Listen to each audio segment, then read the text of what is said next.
Good evening, Wendy. Good evening, Jeff. Can you hear me okay? Just let me know how it sounds and how I am, and if you're reading me loud and clear, we'll see where we go from there.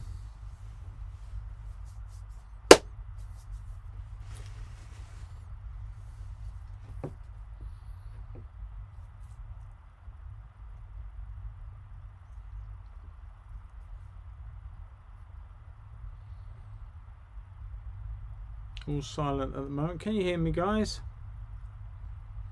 Hi, James. Hello, Luke. Can hear and see me. Good. I take it everybody else can as well. I don't know how many are watching at the moment. I'm sure there'll be a few more. I'm looking forward to tonight.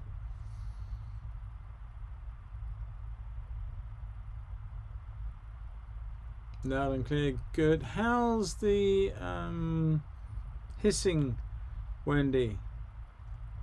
Doris, hello from Missouri. Nice of you to join us. Thank you very much for taking the trouble to come in and listen in. I will be watching some, but not now. Oh, really, Luke? That's not funny. Why is that? You got to go and see another yellow banana? John, nice to see you. Good. So, is there no hissing tonight, Wendy? There's slight delay from the messaging, and you see it 5 seconds. Yeah, there is. Okay, so that could be a bit of lag. Tell me if that gets worse, anybody?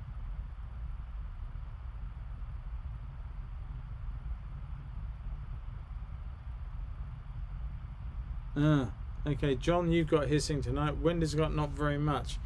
I really don't know the answer to this one, but we'll have to carry on, I'm afraid, tonight. I've been looking into it, but I haven't found out anything as yet. We have a takeaway and are about to eat. Save me some. Derek, nice of you to join us. James, nice of you to join us all the way from Virginia. We have somebody from Missouri and we have somebody from Virginia, which is excellent. Virtually no hiss, much bearable. Thanks, Paul. Well, all I've done is taken the Rode mic off of the camera, and the internal microphone of the camera is doing the work. So I don't know. I also haven't put the mains feed in either, so we're working purely off battery. So it's as simple as I can possibly make it right now. Other than that, I really have no idea where to go with this. Not at the moment anyway. I'm waiting. I've got to call into a friend who uses the same setup and see if he has any problem.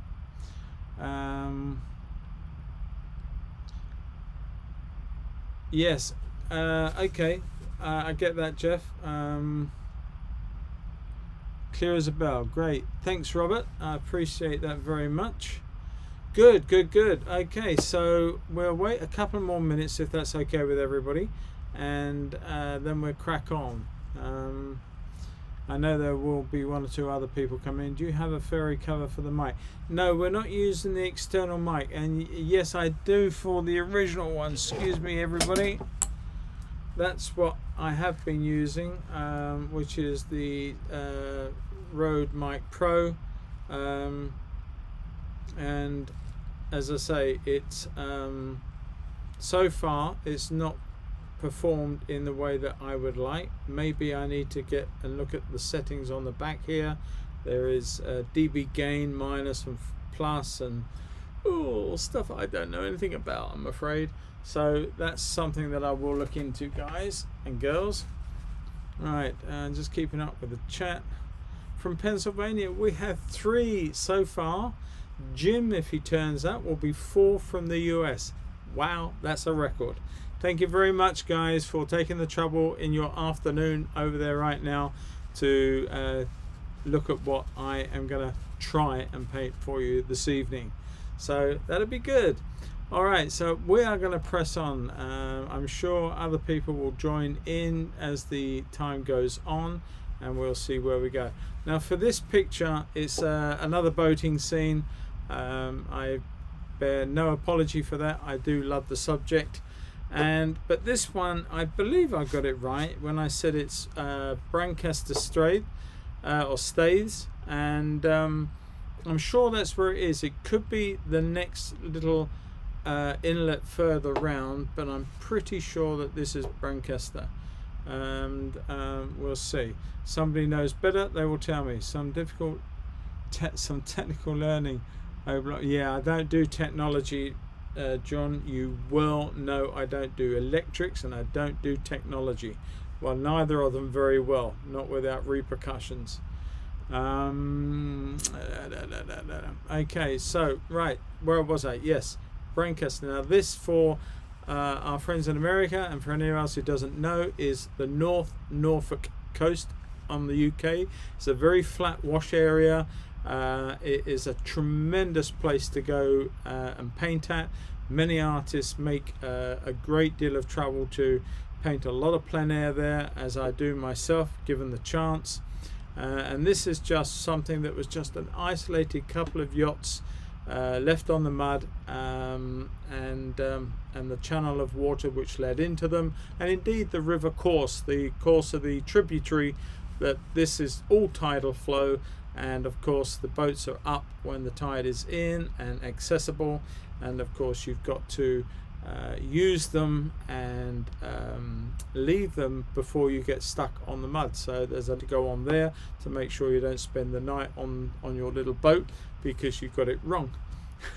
It's so nice to see you.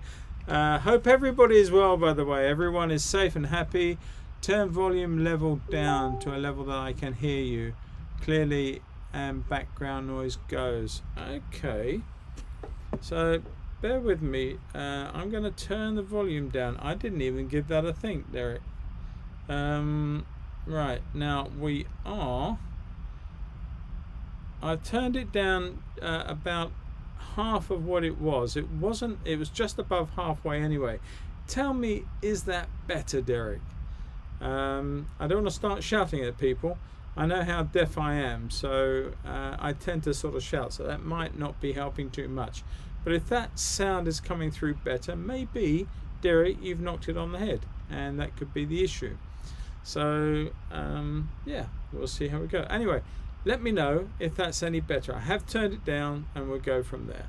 Right, now this picture, it's the picture you're looking at, the boats, and certainly the horizon level is very, very central, and that to most pictures is quite a big no-no. You can create a drama in the composition of an image by changing the horizon for the higher or the lower in terms of its level, and then you can get still loud enough here. Good. Okay, but has the background got better? Judy, nice to see you. Good evening to you. Anyway, so what I was thinking of, that there is very much a simple blue sky. Now they could be left as a lovely simple wash. I want to put a bit more than that in if I can, but I also don't want to make too much of the sky. So I'm going to set my horizon line way above that of the photograph. Somewhere around there would suit me very, very nicely. And it doesn't have to be exactly level, because over the back there is you've got the sea, or you've got another bank to the next river inlet. I've not walked it, I don't know exactly what's over that area, but you've got a high bank of ground. So I'm going to suggest that on this and let it come up a little bit above the horizon line. So this is the line that I'm looking at, and then you've got the proper horizon line, which should be my horizon line, which is just below it, just there. Now that's the true horizon line, because that's the point of infinity before the bank starts to lift up. And on that background there, in fact, what I could do, what I think I ought to do, is just take that top line out for a second and just run a little lower section through here and let that bank climb to a point where we got a little plateau somewhere there that we can then put on this house. Now I do not know, I'm guessing it could be a sailing club headquarters, it could be something to do with Coast Guard. I really do not know, but it's a couple of buildings there, chimneys and several windows, white facing that. Now you don't need to put too much detail, we're not looking at that much detail there. It's quite small and it's just there, and it will not have a great degree of significance in the final analysis of the painting. Now there's one smaller place just off the side there, and we can put that in like so. We don't need to do any more than that. What we really have to make sure we get right is the angle of these boats. Now you can quite simply, if I can't put it on the photograph, but if you can see my hand just hovering underneath the photograph, you could have your reference to hand, and then you can lay your pencil or your device for drawing on that and get the angle of the mast about right, somewhere like that. And you can put a mark where you want the top of the mast and where you want the bottom of the boat, and you can take this line down the way, all the way down through, and you get something of the angle that you seek. And this one is much smaller, but it gives a lovely contrast. It's almost the same height, but we can do the same thing on this. We can put our line on and we can get the angle of that boat. It's a little straighter than I've got it, so let's just take that first line out and let's come down with a much shallower angle, and we've got our second boat. Now we've got to have enough distance between them, so have I left enough? Possibly not. Let's just take that out and let's just move that just a shade over, somewhere like that would be good. And we've got a little bit more distance between these two vessels. One is going to be much smaller than this one, of course, but you've got to get the angles, you've got to get the shape of the back of the boat about right. So if I just put that in there, and this one is slightly angled this way, so they are opposing each other, and that's a starting point. Jim, cheers, sorry you're late. No problems, but we have 3 others of your countrymen watching tonight. We are covered in, I've forgotten already, Pennsylvania, Missouri, and somewhere else. I'm gonna have to quickly run back through and see. We've got Missouri and Pennsylvania, and come on, where are you, sir? No, I know there's somewhere else, and I'm gonna be held up for not getting it right. Bear with me, everybody. I feel awful now that I haven't figured. Virginia, there we are. We have somebody from Virginia too. So 4 of you from America tonight. That's fantastic news. All right, so let's concentrate on our boats, because at the end of the day, we have no painting without these boats. So I'm going to just bring this line up a shade more, and to give me my cuddy over the front of this boat. You can't see the actual front of the boat, but what you should be looking at is somewhere just making that mast come down a little bit, just off center of this cuddy from the angle of the boat. All right, so I'm going to take that bottom line out, just put this back in, and we've got a shape that runs down. It's a GRP, which is a fiberglass hull, so it's a molded hull, and it's got a really deep scoop down like so, and that brings us up nicely to the transom, which is back here. And that's quite a simple but very lovely shape. Let's bring that side in there, and you can see how that then molds its way down and comes into the back of that just there. Check your drawing, check your marks, and I think you'll find that we are pretty much on with that shape and that form.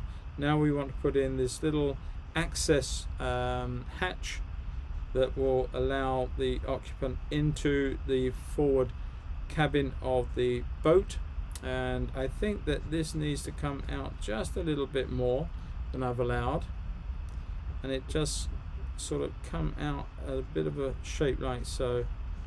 Okay, that's not too bad, that's not shabby at all. We can bring that down to there, and we don't see much of the inside of the boat, so this is where you've got to look at this. Is this correct? This is where you start looking at your drawing and checking to see if we have, get away, if we have anything wrong. Because we don't see much of the bottom of this boat here, we have to look and see if we have too much going on back here. How foreshortened is this shape? So let's just come back in, and I think we can bring it to there, which will then bring that over like so and give us a slightly shorter rear to look at. And then we've got the shape of the structure of the side of the boat, which comes down there to meet that shape there.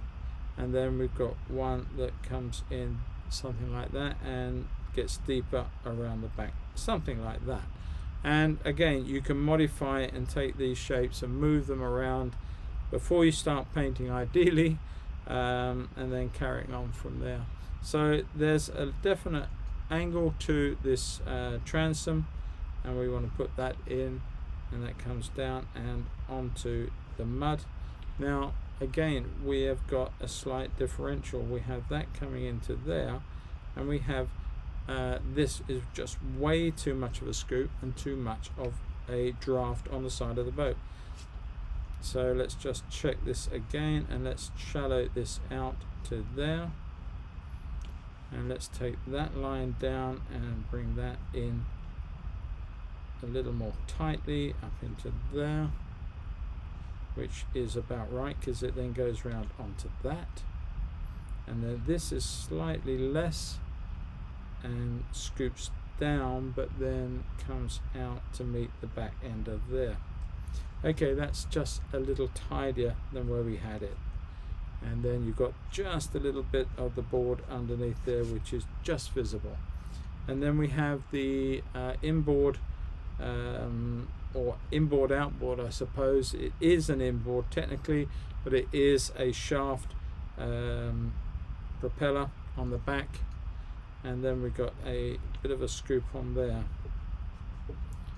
and that will then turn around and come out like so. Now I think that's fairly close. I keep looking at it. I'm not too sure 100%, I've got to admit. I keep looking and seeing if there's something I want to change. I'm not too worried about the degree of pencil and the darkness of the pencil. That's probably one of the last things to worry about, because I'm not pressing too hard. I'm using a soft pencil, so it allows me to play around and take stuff on and move it on and off the drawing as a whole. But I think using those two guidelines where it's assisting and resting on the mud, I think works. Let's just look back in at the angle of this, and we have the part of the mast which goes, I'm going to put it right up through to the top like so. We got the ferruled sheet of the covered up of the sail, which is very visible and almost down to the top of there.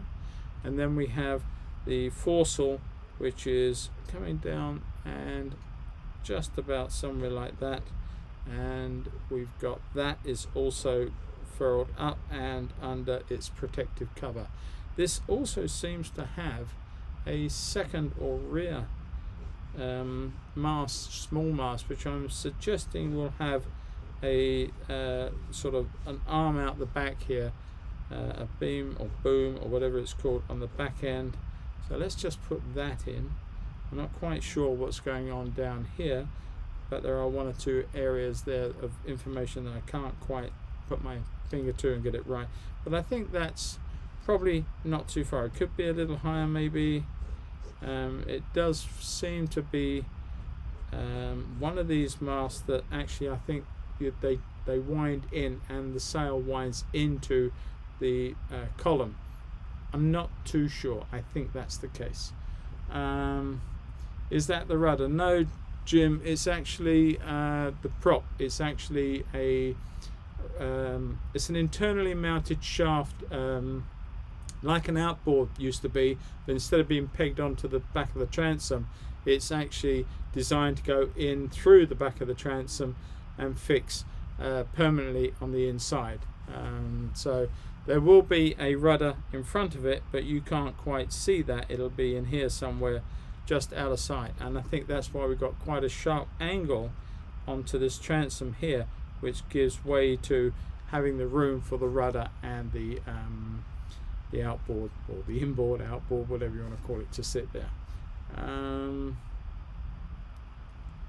Yes, James, I did get there in the end. I do apologise. I didn't mean to be rude to you. I'm forgetting where you're coming from. Right, let's just look at this other vessel, because, as I say, the drawing of all of this is absolutely paramount. Without this drawing, you don't have a painting to even worry about. So let's just look at that deep scoop at the front there, which gives this lovely angle and our shape to the back. Now again, is that too long? I think it is. So I'm going to come back and I'm going to take this line, which I set up as the transom line, and put that in there like so. It's a lot shorter and higher than I've allowed, so let's just bring it to there. Let's just change tack a little bit. Excuse the pun when I said tack, but let's just put that in there like so, and shorten the boats, because you can't see too much. You can see that much of that there, and it comes down and past that line. That line I first put in is obscuring the information, so I need to just take that out. Bring this on down and across like so. Now we've got the top of our boat. It doesn't look much, but it is the top of our boat. And let's put in our front, and it's got a little mark, and then you can see the center for the running boards and the keel that will come down into and right at the bottom of the boat.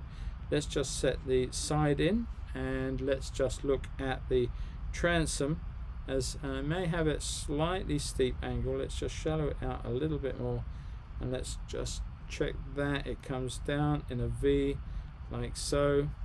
And here you will see you have got the rudder sitting on there on the mud. You've got a couple of little buoys, little marker buoys sitting on the back, which are high and dry as it were, and then we've got the underneath of the boat, so we can see quite a bit of the dirty side of the boat, as it were, where it's got its keel. They have a little inbuilt keel. They're not very deep, and we've got the shape something like that, and then you've got it sitting on the mud. So the mud is coming away like so, and I think we're pretty much there in terms of the shape of this one. I'm going to double check it. I'm not just going to take it for granted. I think the front here, just looking at it just a bit more, could come out with a bit of a wider scoop here before that comes up, which will then give me a little bit more onto the front in that fashion. And then we can put the little fender on the front of the boat. We can come back in with this shape here and bring that down, and now we can bring our angle of this mast into play. We can shape this up, and now's the time, if you got it at the wrong angle, to change it. It's not too bad. The part here is quite high up, and it's resting down on the back end of the boat, and it comes over across the back of the boat and through the back there like so. So you actually do lose that side of the transom, and I want to leave as much of this as white as I can.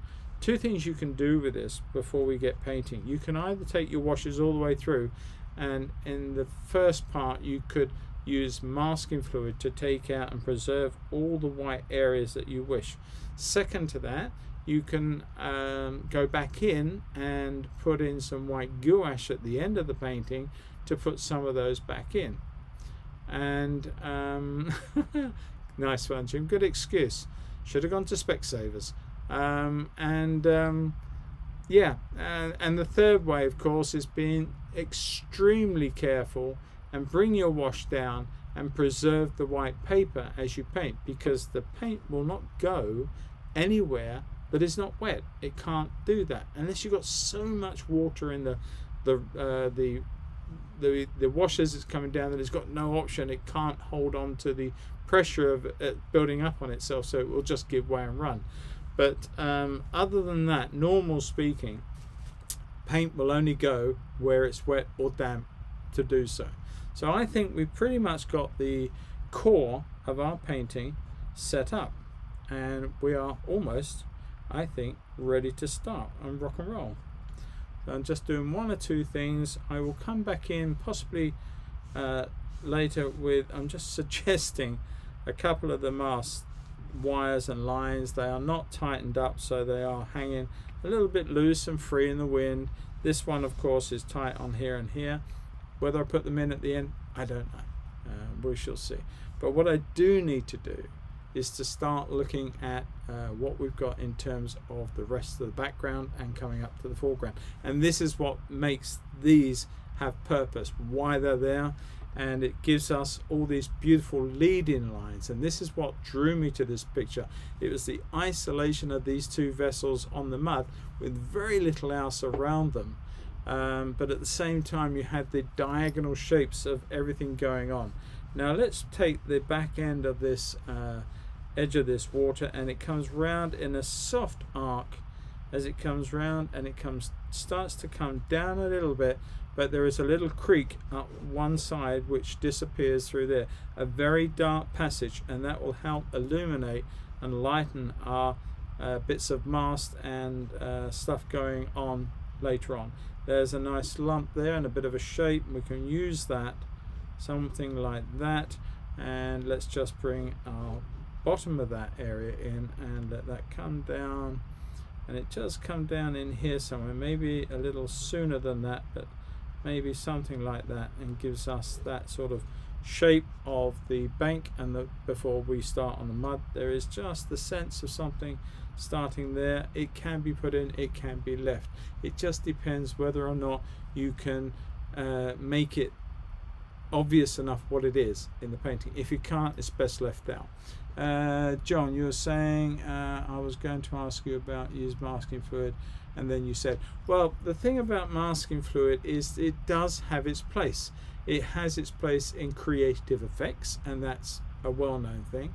But in terms of masking out and protecting white paper, it can always be overdone, and the hard thing about it is getting it fine enough sometimes to do what you want it to do. And always remember that when you lift it off later, one, the painting has to be bone dry, or she'll just start tearing into the surface. And never leave masking fluid on a painting more than, I don't know, a few days at most, because if you leave it longer, it has this curing, and it will start, and it will not let go of the paper sometimes, and you can tear it that way too. And the other thing about masking fluid to bear in mind is the fact that when you lift it, especially where you've got a real strong color going around it and isolated, the edges are extremely hard, and because of the way that you apply it, it's quite thixotropic in some ways, and therefore you can't always get that soft, subtle edge, and you sometimes get these jerky little edges and things working in it, and that's not always what you want. But there are ways of getting rid of that. You can use a slightly stiffened brush, like I'm going off topic, I do apologize, something like this one, which if I can pull that up to, I'm trying to get it in front of the camera a bit. I don't know if you can see that a little better. I'm holding it up a little bit, but that one is a synthetic, but it's got a slightly stiffer bristle. And hello Ben, 21 watching, that's crystal clear, that's good, thank you. And yeah, and you can just, when it's all set up and you've got all the masking off, you can just gently, with a very, very slight dampness in that brush, start teasing some of it and soften the edges. And that, I think, is important. I think masking fluid just taken off and left, just too crude. That's personal.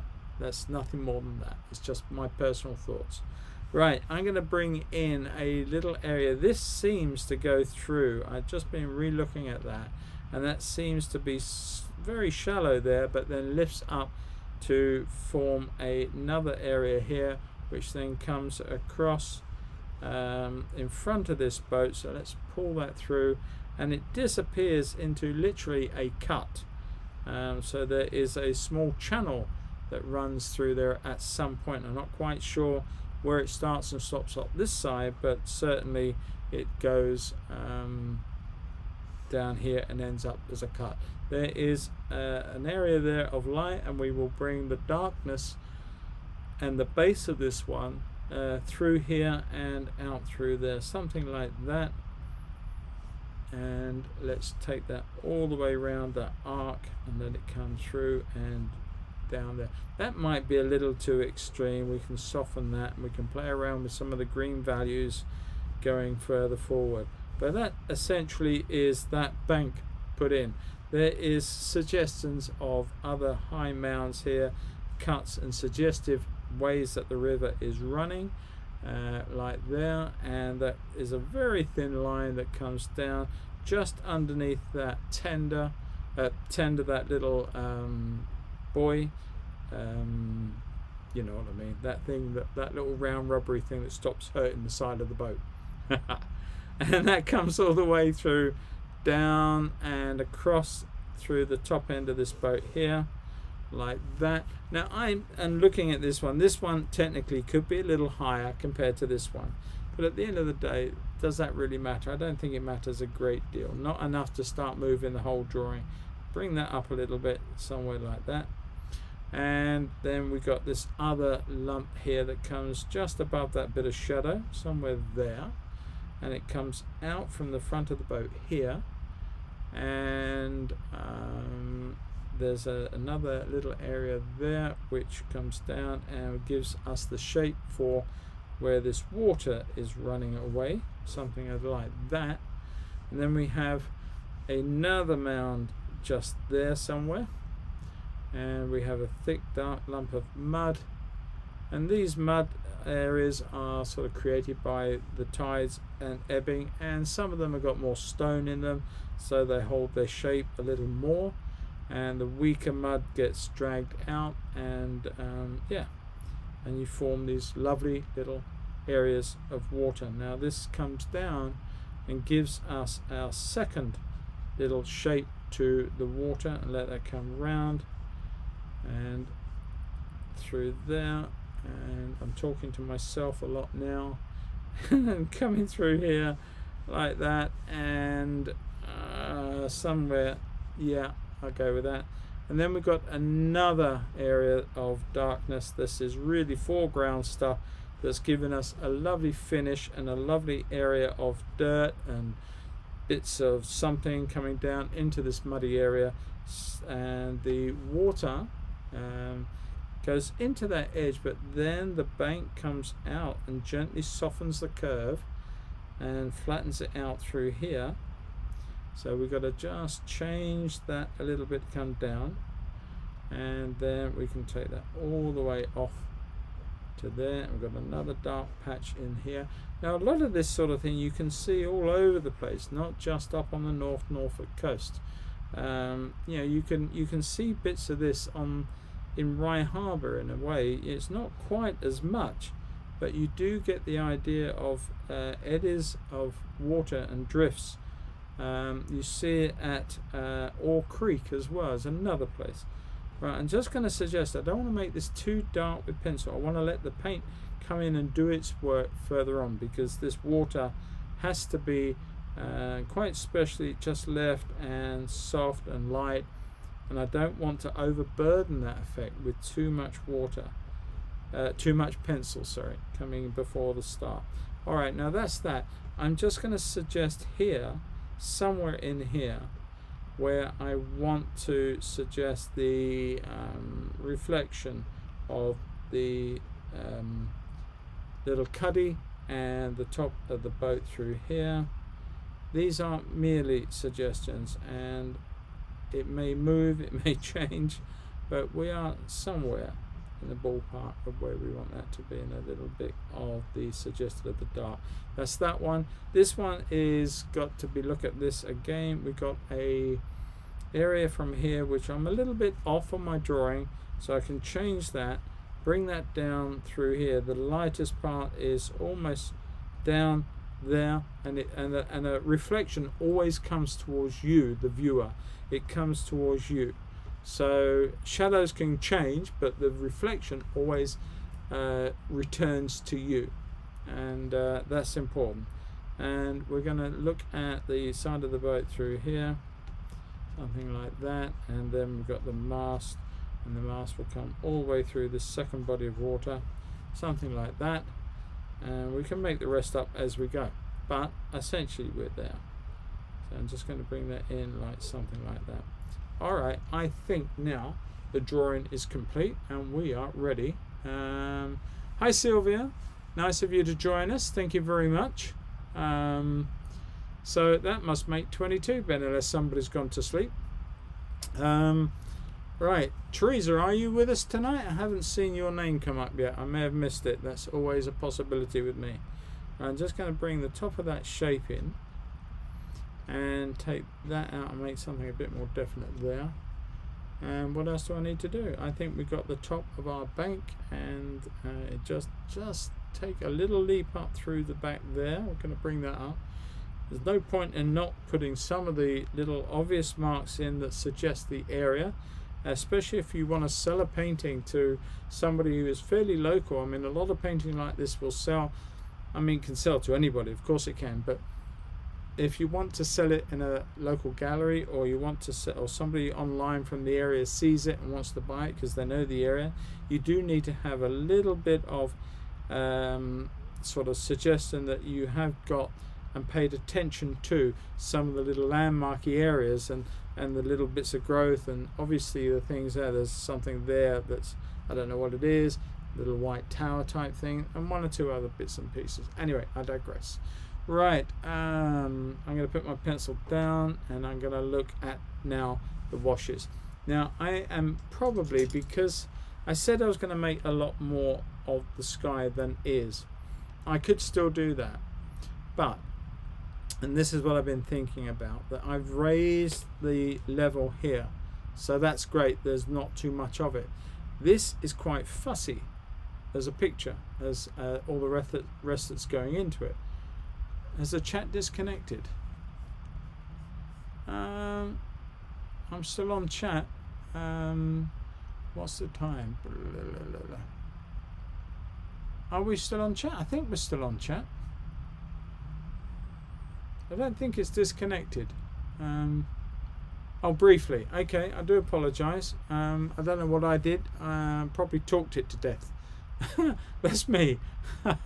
Talked it to death. What I was saying was that I've made less of the sky, and this is quite a large area of the painting, and it is quite fussy in terms of what information is going on in there. So I think just a plain wash of blue for the sky itself, I think actually will work. It's not too much. I think it would work nicely. If I had a lot more sky, then I would probably try and break some of the blue up.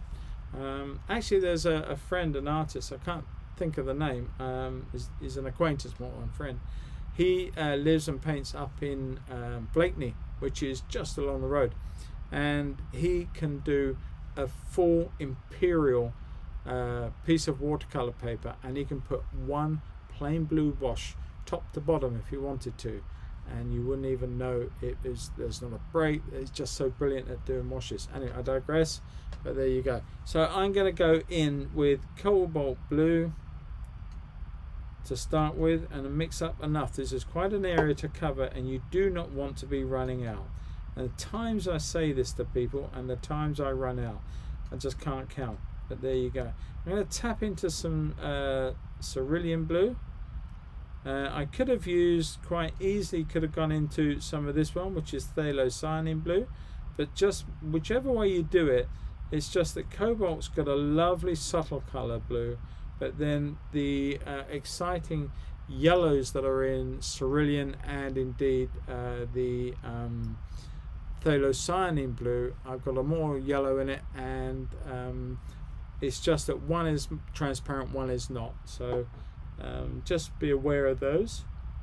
Right, okay, we're a bit. Hi Judy, I think disconnect was just your computer. We didn't see any problems. Ben, cheers Ben.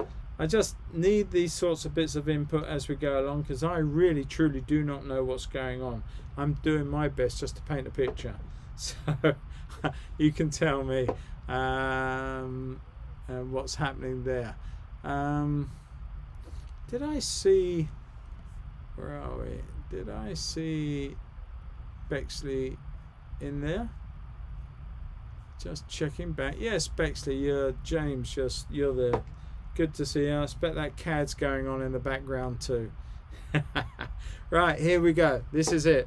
Now I'm going to put in a nice strong wash. What I forgot to tell you all is that I am using a 300-pound weight, very heavy weight paper from Arches, and it's a lovely paper. Now I'm going to not put much more paint to that, and what I'm going to do is I'm going to come down and I'm going to be very careful. I don't need to worry about this top part of the mast here, but there is a little bit of white that is the area of this part of the mast. So I'm going to bring that down like so, take that down, and be very careful that I save that white paper. And this is what I was telling you, just to be very, very careful as you bring your color down and save your white paper. Now I'm not going to bring my wash all the way through. If it breaks through, I'm not worried, because it's a very cool color down over this part of the green. In fact, you know, I will bring that down just to there. It's not a bad thought. I'm going to take that down and let that just fade off to absolute nothingness there.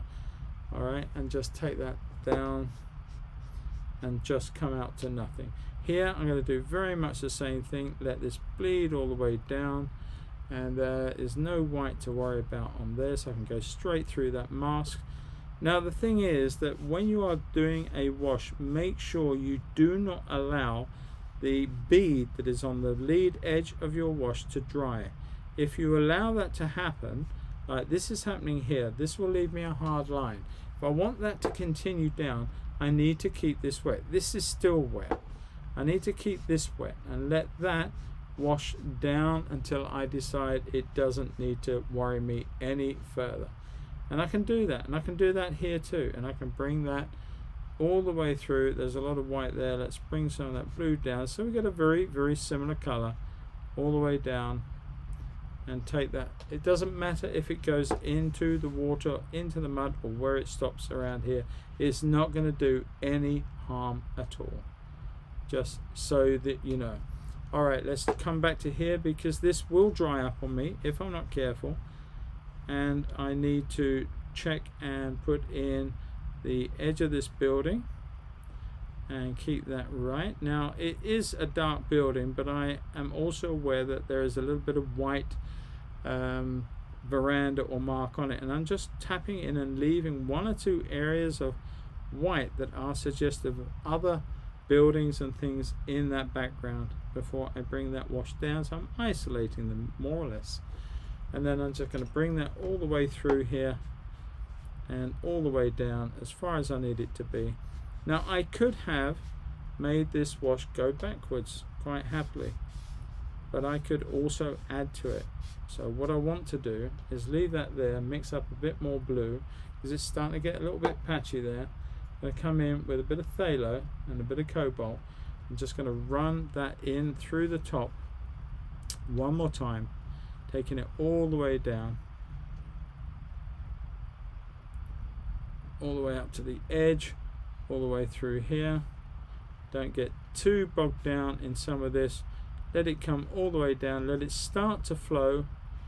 Okay, let it do what it wants to do there, and then what you can do is let this then start to run backwards so that it runs away from here. If you think that you need it lighter, you can put a little bit of water in there and let it back wash down, but this would probably be enough. And I'm just going to talk to you sensibly, people. Talk to you why this is dry. See that there? Not nice. So I've got to come back and turn it back the other way. There's just too much water hanging around in here, and it's just caused that little mushroom to appear. Let's get rid of that while we can, and hopefully that won't cause us a problem. Alright, I'll live with that, it's no big deal, but these are some of the little trials and tribulations you have to worry about, and as I said, where paintings can cause problem. Watercolour is the paint will only go where there's water. If you've got an area with not much water and you add a lot of water to it in certain other places, then that too can cause you a bleed back or cauliflower or blush, flush, whatever you want to call it, but it can cause you any of these. I'm just lifting some of this dampness out. It's not important. I was just trying to demonstrate that you can let your wash run further into the foreground, because all the colors within that area coming down are going to be darker, so it's not a big deal. Bridget, good evening, nice to see you here. I can't translate that fast, but I'm assuming that you're all good. I hope so. Right. I don't speak French, unfortunately. I wish I did. Lovely language, but so when I ever answer you on a private message, I go into the translator first, type out what I want, and then just copy paste back to you. That's how I get away with it. Right. Okay. Judy, you do speak French. Right, okay, so I'm gotta let this dry. I really have. I can't muck about with this. What I can do is I can actually look at the water and the mud. So for that, I really want a very soft. I've done with my blue. I really want a soft violet. For that, I'm using not that one. That was the wrong color. I'm going to dive into my Indian red. I love this red.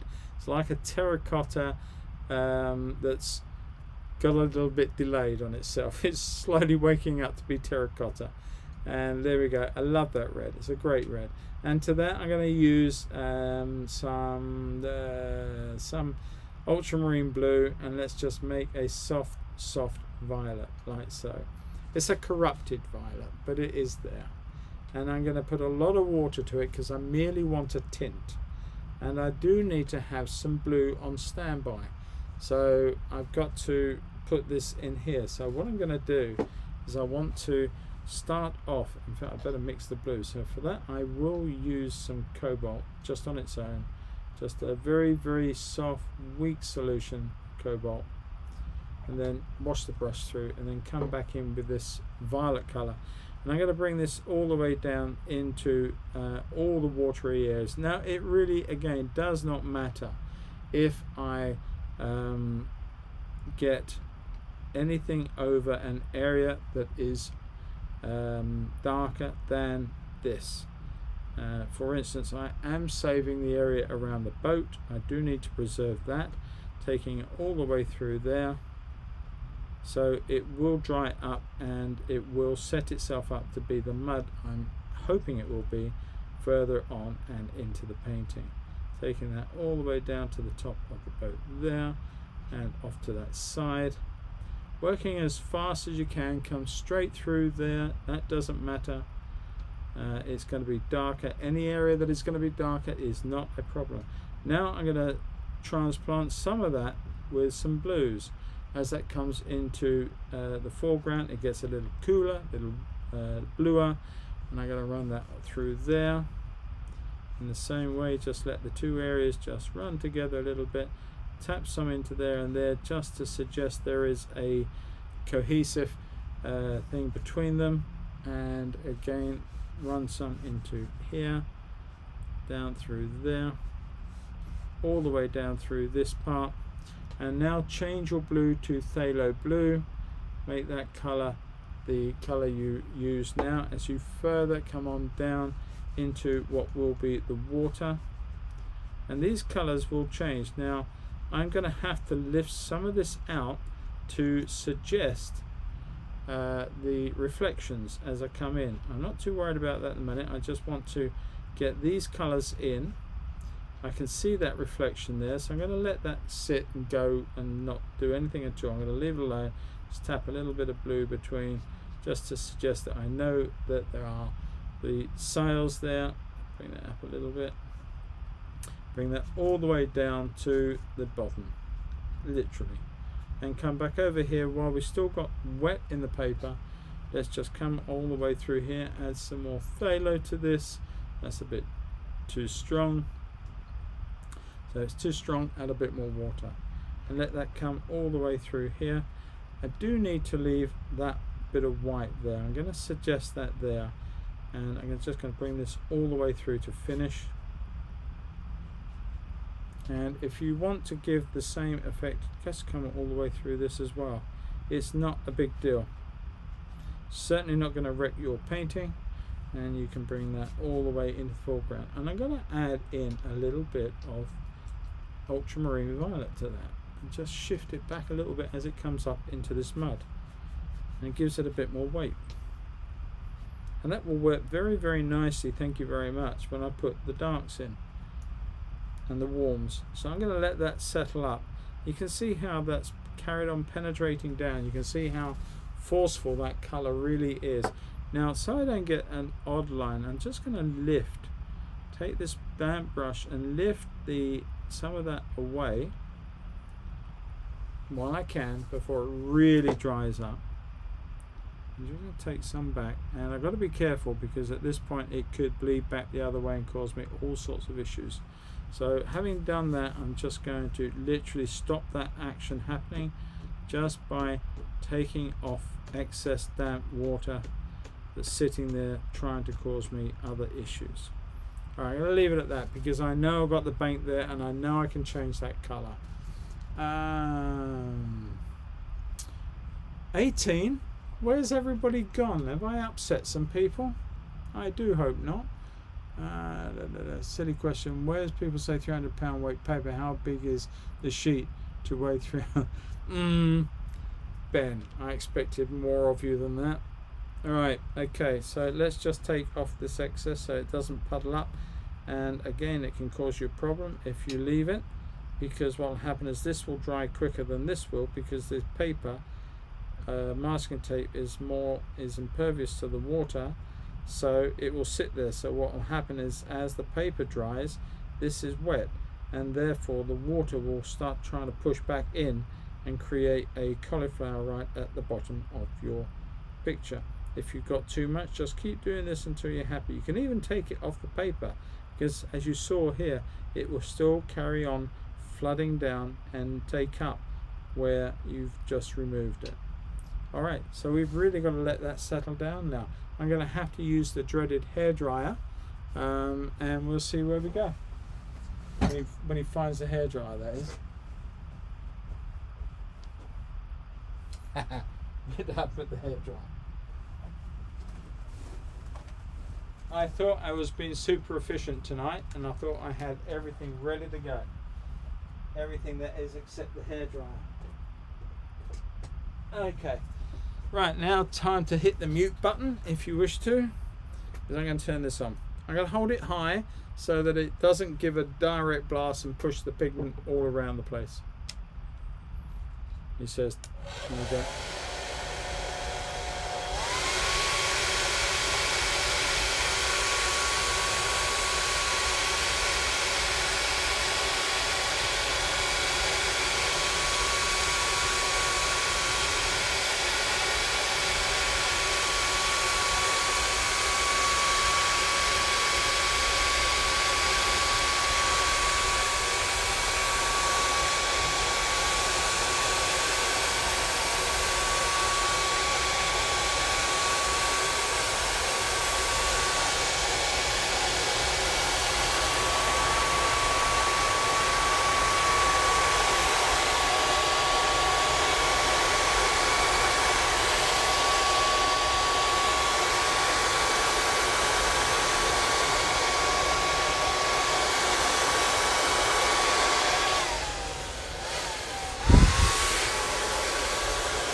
Okay, you notice at the end there that I came down a lot closer to the picture. I got rid of the worst of the wetness, as it were.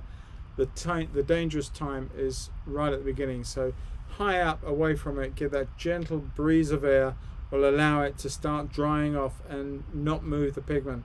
And then you can afford, once that's pretty much settled, to come down and just take the balance of moisture out of the paper. It is still a little damp, but it's not as much as it could be. I'm carrying on with the same brush for the moment, and I'm going to start looking now at going back up in here and getting the first layer of greens in, and they're going to be quite cool. So I'm going to use some phthalo green, which is a very, very strong green on its own. It's awful. You've got to be very careful when you unleash it. I'm going to put in a little bit of Venetian red to that, and maybe a tap of ultramarine violet just to cool it down.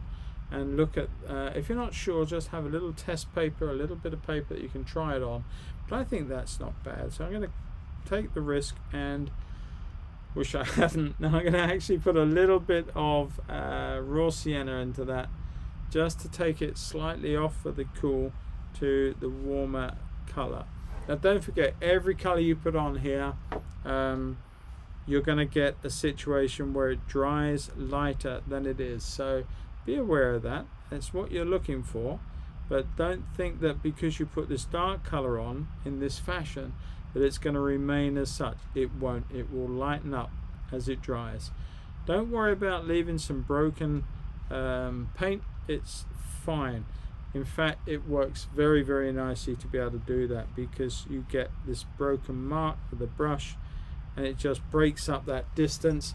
And that's one of the reasons, one of the nice reasons we like to use rough paper or knot paper. It has that texture to it, allows a drier brush to skip across, leaving bits of the color underneath, whether it be white paper or the color that I went over first. It will leave it showing while you skip the main color over the top. Let that dry and we can go back in and that later on. But in the meantime, let's add some more raw sienna to this green mix that we had. That's way too strong on its own. Temper it down. We've gone the other way. We're going to get sludge in a minute the way we're going. Come back with some green. Let's start again and come in with some yellow. And that's quite a lively mix. So I'm going to come in with some translucent orange. I'm running out of colors I can stick in this. I'm going to go through my entire palette of color just to get the right mix. There we go. I think that's probably kicking on the door of it as such. Pick up a little bit and just run it through and test it. This has got a light top, like so. It's got a bit more warmth in it, so I want to be putting a little bit of vermilion into that, just giving that a little bit of redness, and I want to lift some off too. So this is meant to be my first shade, as it were. I'm going to take that all the way through like so, stopping there, remembering my white sail, and take that all the way through to the edge there. And I want to introduce some more of my lovely yellow, which is raw sienna in this case. I'm using that as the yellow, and I'm going to bring that into there, all the way through to there, making it a little stronger in there, make it a little bit more evidence, marrying the top of that, leave that, take that into there like that. Now then, I can add a little streak or two in here, just mixing directly into the painting and not trying to mix on the palette, just allowing that to do what it wants to do, taking it all the way through there, and that will dry up really nicely, I hope. That's the plan, and just take some through there as well. So you've got these different levels of color, and I'm going to come back in, add a little bit of yellow to this green, and I'm going to bring that all the way through the rest of this, and this will form the color of my bank, I hope. And I don't like too much of the phthalo green. It really is unleashed. It is a brute of a color. It will take over everything you've got, and it will not, as it were, take prisoners. I bring a little bit of color into there and protect that. All the time I'm trying to protect that little bit of sail that we drew in. So I'm being very careful as I do that. And here too, because now we've got the other one showing up. And actually we can take that all the way through because we've got the same area on through there. Add in some yellow into that, like so. Bring that all the way down through and into this foreground here, and it does go through. I've got to take that out with an eraser further on. I just realized I drew through that column of sail and I shouldn't have done, but that's not a problem. Once the painting is dry, we can take the eraser to that and just lift that out, so it doesn't form any issues moving forward. There's a little bit of warmth in here. I just want to tap a little bit at the beginnings of that in there. And this is why we needed our paper to be fairly dry to be able to do some of this. And again, we've got a little bit of light color and a bit of warmth in there too, I've noticed. And actually add a little bit of orange to dirty it up, and a little bit of the yellow, and just bring some of that into here and into here and back up through here. Just 1 or 2 taps of color there. Bring that all the way down there as well. You see how that's flushed back there. Now that is an issue, and it's because the 2 colors weren't quite dry enough or in the same degree of dryness. So I'm just going to lift that through and save the day, I hope. He hopes. I'm going to get the dryer on it very, very quickly just to eliminate a further problem.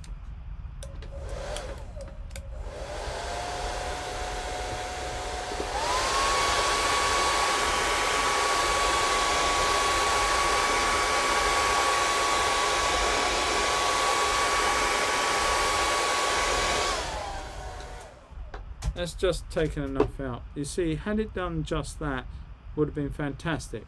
It would have worked nicely, but it was going a little bit further, a little bit haywire, so it needed sorting out. Anyway, back to the plot. Where are we?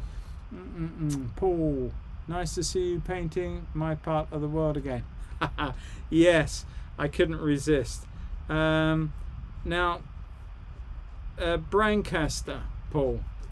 I am right in saying that this is Brancaster. I've visited so many areas up there before, and half of me thinks that it is Brancaster. I've sort of advertised it as such.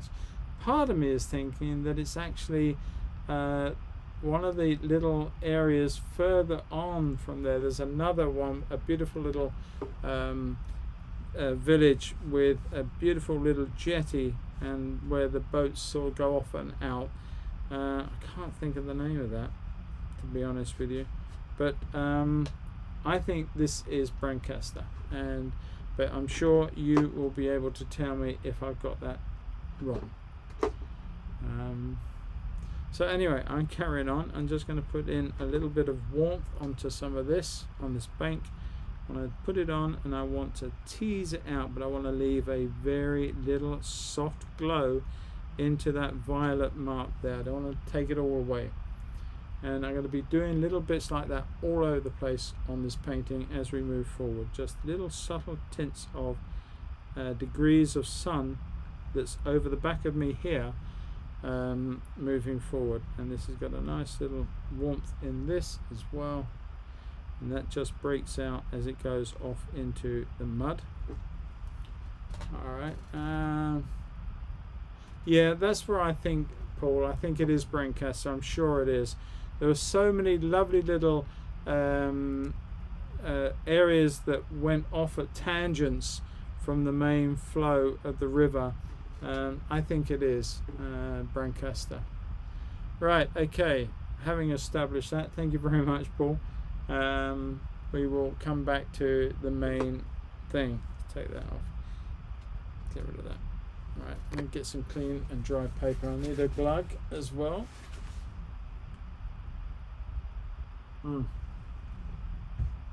Excellent. I've already had my Guinness, so I can't go for one later. This is lovely water with, look at this, what my wife does for me. Look at that. Isn't that wonderful? Mint, lemon, and our own little oranges off of a little tree that we've got. And our own lemons and our own mint. Actually, it's all our own, so there you go. Nicely prepared with a nice lump of ice or two in it. That keep me going. Okay, sorry guys, I'm digressing. So I think we've got a nice bit of colour going on in here at the moment, and the boat will probably be the last thing we do. We need to get everything else sorted out pretty much. I want to come in with some of this colour. It's a drabby colour, but it will, I think, just give me little areas of dark over the back of these hills. That possibly is even a little too much, so I'm going to come back in, take some of that off to one side, add a bit of blue violet to that, and then go back in again and just subtly lift some of that like that, and then put one or two up in other places. It was just a little too strong.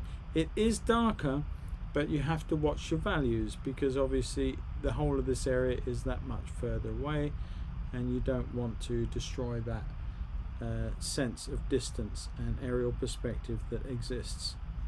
So I'm just finishing this area off. There is the little roof onto there, we can put that on, and put a little bit of information through here. I don't quite know from this distance what all that is.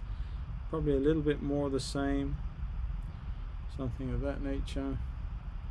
One or two there, a little bit around there, and a couple of taps, larger bit of area of there and along there.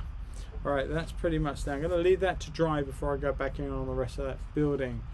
And I'm going to come in with a slightly warmer, stronger version. I'm using some of that phthalo blue. That's not a problem, because we've got a bit of a sort of bush or shrub here, which I will need to put that in there. But it is warmer than I've allowed it, and so I'm going to come in, having put the green on, I will then put the orange on top, and that will give me the warmth that I'm looking for in it. And I can then go in with a damp brush. You put too much water on here, it will bleed like it did just now. You just have to look at that and just lift that up a little bit. And then if you want to go and put in a bit more texture and dark and shadow, you can do at a later date. I'm just going to put that in there, put another little bit next to it like so, and then just move on. There's one or two areas in here which you can suggest that there is something going on, and along the top here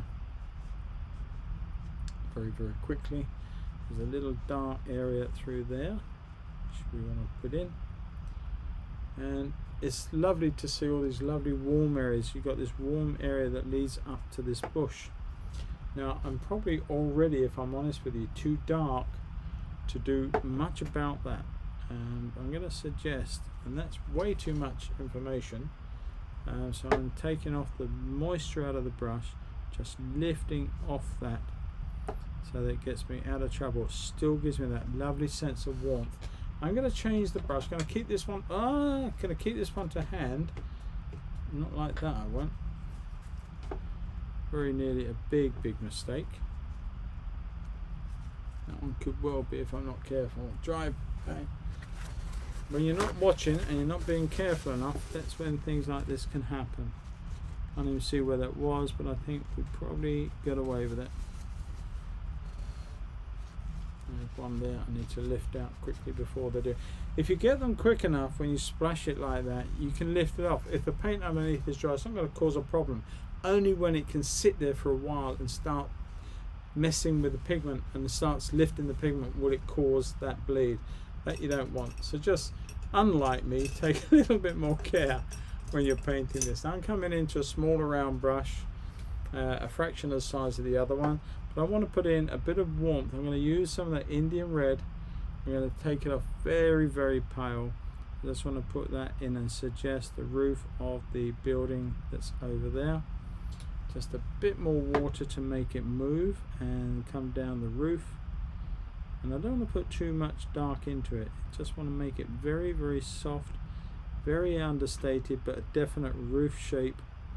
Then I can leave that, and then I can come in with the white part of the building towards the end and just finish that off.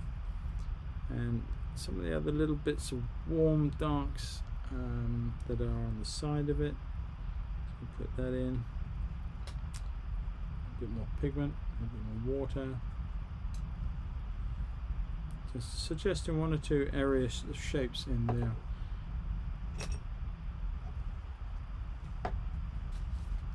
And just a bit of a roof there. One or two other little bits of buildings that I can see. Not quite sure what's going on. Just suggest that one a bit more. And a bit of a chimney. And just leave that to settle down. I think we can afford to put the chimney in there and on there, and we'll just leave that now because we'll come back into anything that we need to finish off. I think it's just nice to leave that in a very far distance. It's got to have a couple of windows and shadows put in, but we'll get there. So now this is drying up nicely, and I do need to move into the area of sorting out the darks in this edge. Now I'm using phthalo green again, but I am actually coming in with a lot of red. This is vermilion into that green. You can see that how dirty and corrupted that green has become because of that. Because I need to get in here essentially with my warm darks. If I want them warmer, I can come to one side and actually put a bit of transparent or translucent orange into that, and I can still get what I'm looking for. So now I'm just putting in little suggested, fairly dry brush, but not, I just want it to break out and suggest rivets, divots, whatever you want to call it, in this grass bank. So it's sort of picking up darker parts, got lighter parts where the mud is, and just, you're not trying to paint grass. You can't paint grass. It's just, you just can't do that.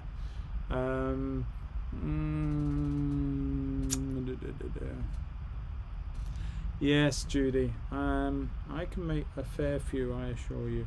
Now I'm going to come in with a bit more orange this time.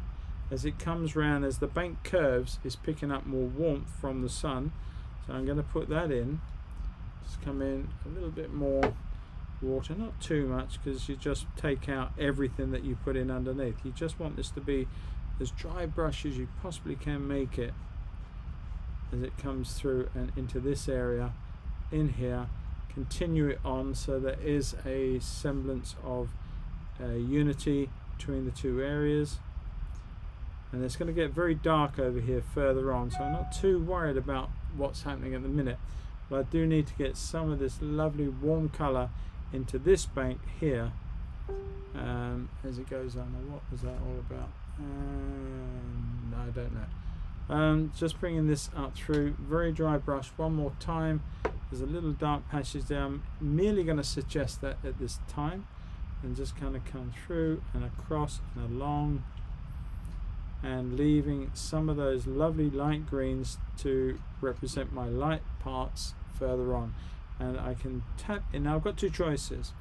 I can either tap in like this when it's quite damp and let it spread and do what it wants to do. That's one great way of doing something. Another way is to wait for this to dry up and then come in with a further layer of the dark when you're happy about doing so. And in saying all of that, I just feel that this here is a little too heavy.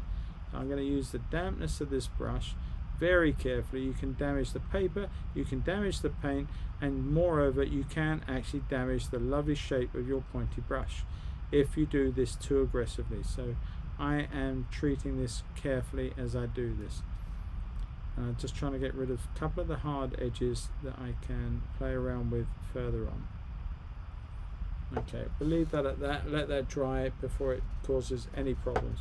And I need to come in and look at some of these darks while I have them on the lead edges of, say, this. And there's a bit of warmth I actually forgot to put in right at the start, so let's put that in, bring that down through, and that just goes off to there and disappears there. And we get some more warmth in here. I'm just going to put one or two taps of colour in here that go up to, and where it starts breaking away into the violets. Very important. Like so. Don't make them too heavy, not at this stage. We're just merely suggesting everything, and the weight of the heaviness gets a bit bolder further in. Bring that around through there, forgetting we don't need to go over our white, protecting that white surface. Let's bring that on and come in with some darks up in here, which gives us that lovely shape as this disappears and joins up with this part. over here, which I've actually nearly gone through. I will get rid of that. It's throwing me, and I don't like that. But we will sort that out further on. I'm just tapping around, just suggesting little contours in the mud as this goes on and moves forward. Like so.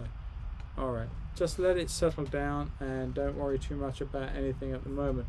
While I've still got this colour, there are one or two areas here that I need to do and address. So I'm going to come in with some warms again to pick up the light on this mud and just lift some of that off. So just put it on and just peel some of it back, as it were. Any other areas? There's an area down here, but I do need my bigger brush for that. That's a little bit silly trying to do it with a little brush. So let's just come down in here. Now this is more loose, this is random, because we are right into the foreground. So I'm just going to play around with a few shapes here that are suggestive of warm and cool accents. Now this is when you start working beautifully with complementaries, because you've got the coolness of the violet and the blue, and you've got the warmth of some of these little bits of mud picking up the last of the sun going off behind me, one or two areas there. And so I'm really looking, and I'm just seeing where I want to put some of these warmer values before I sort of go and let that settle up and go back in with some darker accents on it towards the end. And this will just be left to dry out, I hope, and that's probably all it will need. There's that little extra bit of dark going on in there which we'll put in, but essentially it's all it needs. And just tap it off to almost scratch it, almost rub it away. In a sense, you don't want it to be too much. You can hope, I think you can see that I'm having a lot of fun with this, because I really am. This is such a lovely area. I just so love Norfolk, North Norfolk. I think my wife and I would have moved there had it not been for her way too windy. Not that the Romney Marsh is any less windy, but she would prefer it a little less windy here. So Norfolk is even too windy for her up there. So she says. Right, got a little bit of a glaze through here, just a little soft, subtle warmth in one or two little areas, just a little glancing of the colour as it moves across some of this mud. Just let it skip across the surface and let it skip down there like so. And don't want too much in there, just a little, just a suggestion. It's almost like you're putting water in, but it's not obvious. You can actually add one or two stronger little accents to one or two places, but just don't overdo it. It's just that little glancing. Just going to do the same thing in here, little glancing, little warm up of some of those orangey values in here,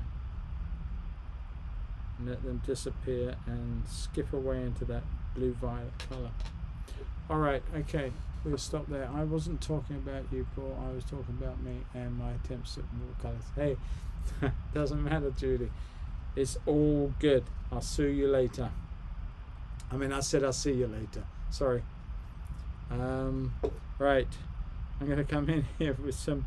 this bank around here has been neglected. So I'm going to put in a bit of a warmish value and let it skip again over there as it goes off into the muddier parts and the violets. Now I want to put that in, and I just want to let that sort of do its own thing at this point, and taking it around here,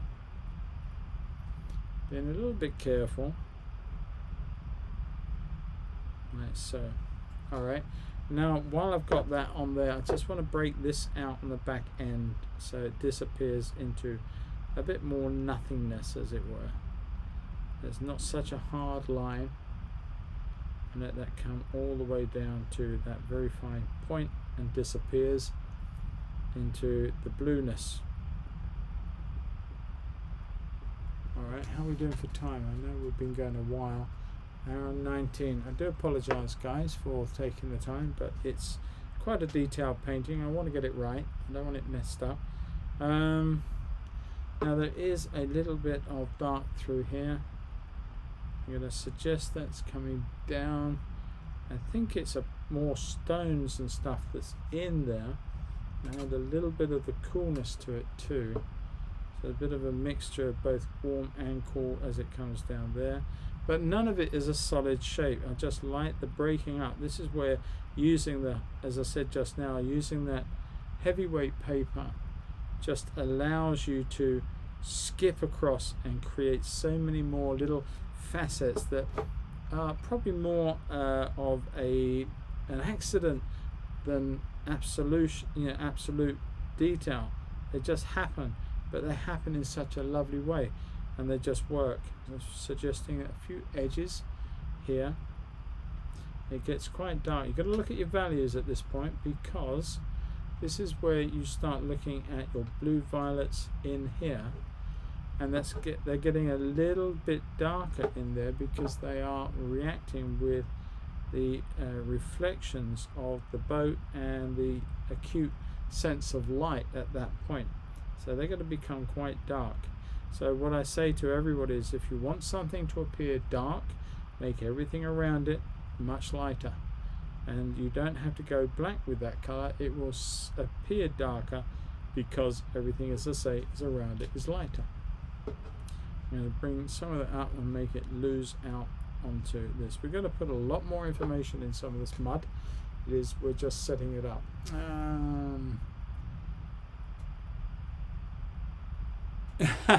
Yeah, it is too cold. That's why I can't talk her into going up that way. I'd love to live up that way.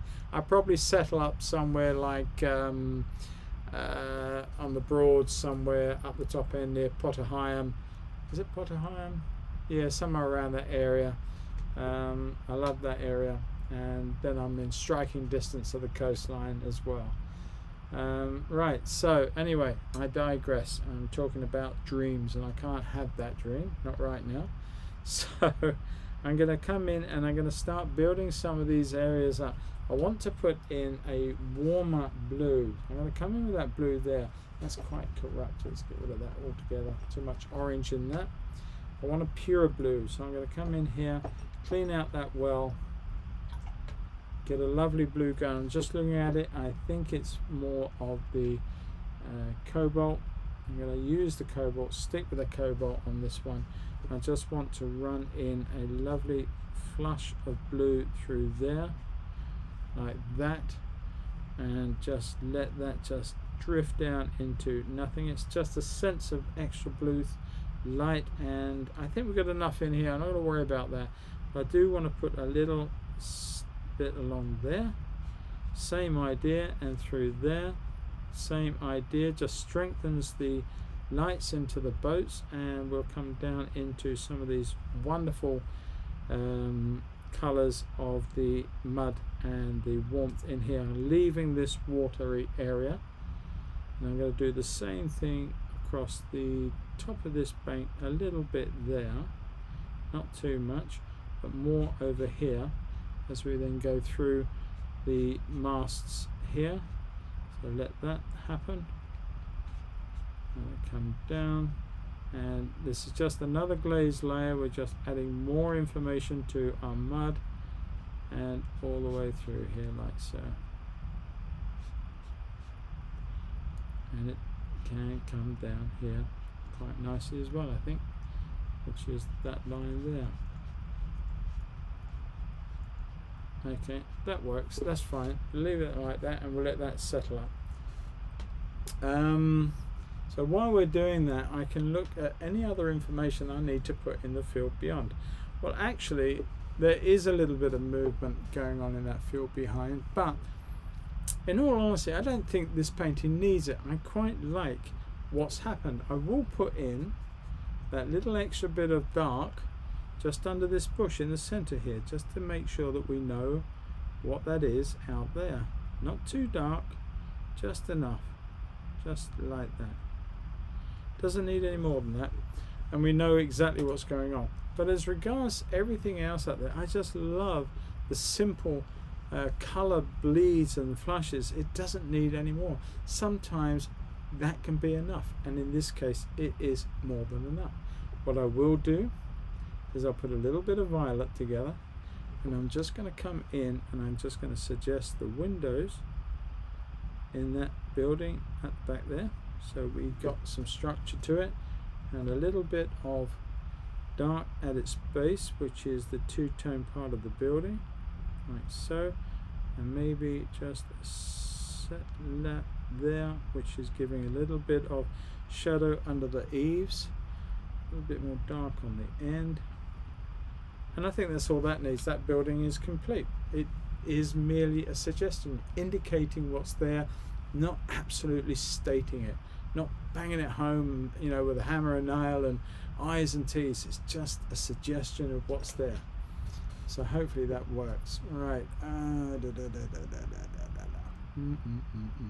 Just checking the chat, see who's saying what. How many we got, Ben?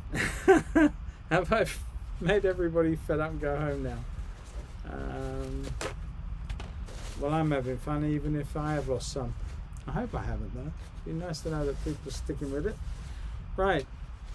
Let's get back into it. Now, I think while this is just setting up, we can actually start looking at the boats for the first time. So I do need to go in and just clean out a couple of these wells. I probably might need some of these values again, or these colors again, but in the meantime, let's clean the well out, especially this one, and we'll start our color mixes over with fresh color. All right, 21. Oh, well, I'm glad everyone's staying with. Now, our white paper is our brightest color. When we can't mix anything else other than our lightest color, and in watercolor painting, our white surface is that. Even if you put gouache on afterwards, it never ever resonates as brightly as the white paper. It happens. Sometimes you just got to look at it, Bridget, and just say, that's it. It doesn't need anything else. That's it. And it's my excuse for getting away with a bit of work. No, it's not. It's just the way I feel about it. All right. So anyway, let's go in, and I'm going to use Phthalo Blue as my lovely. I call Phthalo Blue. It's a very yellow blue, but it's a very transparent blue, and I call it like a man-made blue. If I got a white surface, man-made surface that's in shadow, often it gives this beautiful blue color, and that's what I want to put into the shadow on here.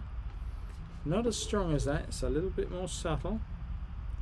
So let's put that in.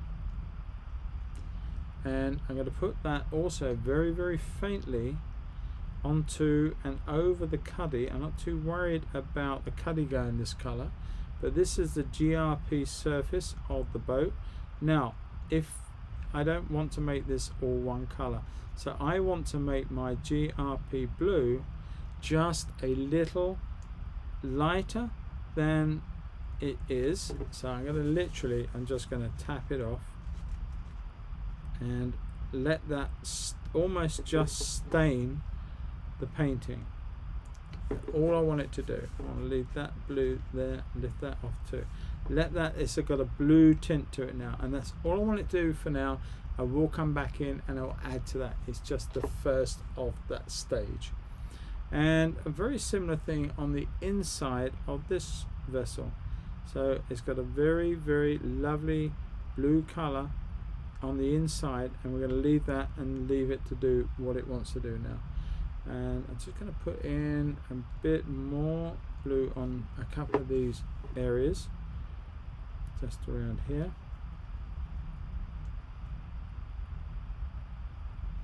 And I think that's all I need that to do. The reason I did that is because there is a little light blue highlight around the edge of that there. And I wanted to show that, but that's all I want to do. Just a little bit at the bottom there, and leave that now to do what it wants to do. And I'm going to put in a subtle little bit of light through there, which I'm going to lose most of that, but I just want to put it in. And there is also a little bit of a violet version of the cerulean and that comes off of here. There is a really blue shadow that runs off the back of that boat, and now I wanted to put that in. That just really sets that up. Just that lovely deep blue, as you can see, that breaks it away and goes off up there. So that's the shadow to that boat. Equally, there's another one over here, but it's not all the way into the boat like this one. This is on a bank. This one has got a bit of water on the other side, so I'm going to come in a little bit short at the top of the bank and just suggest that there and leave that and leave it like that. Maybe a little darker, a little bit more violet. That's a bit too much. That's way too much. Come out of there, come on, behave yourself. There you go. Just going to come back in and just take that out, and I want to come back in with some more ultramarine. Just take that back a little bit. It's got a little, that got a bit too lively. Very powerful blues when not checked.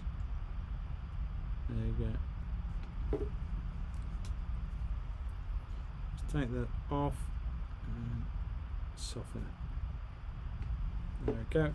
So that suggests that there is that little body of something inside there. Maybe a little bit of a tweak there. There you go.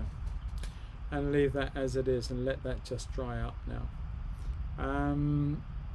Alright, I think there is actually a little violet shape, but I've got that bank going up there, but I don't see enough of it on my picture. There's just a little suggestion of a darker shadow on the other bank, where from this or this or this, there's just that little sharp light there. It goes up the other bank. I'm going to leave it there, but I want to soften the top of it. So I want to put a bit of red into there and just warm that up with a bit of orange too. I'm just going to take that across there and to nothing. Literally, I just want to suggest it. Let that just warm up that blue to a point and no more. Right, it helps if you have fading eyesight. It does with me. I should have gone to Specsavers. Hey Jim.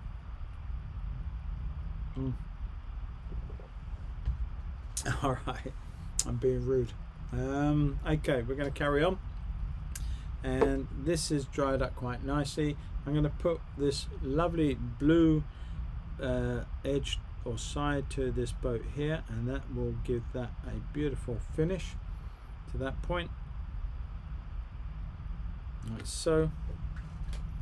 And apart from a bit of shadow and stuff on the inside and the darks and the sort of bits and pieces of the mast, the boats are painting themselves very, very quickly.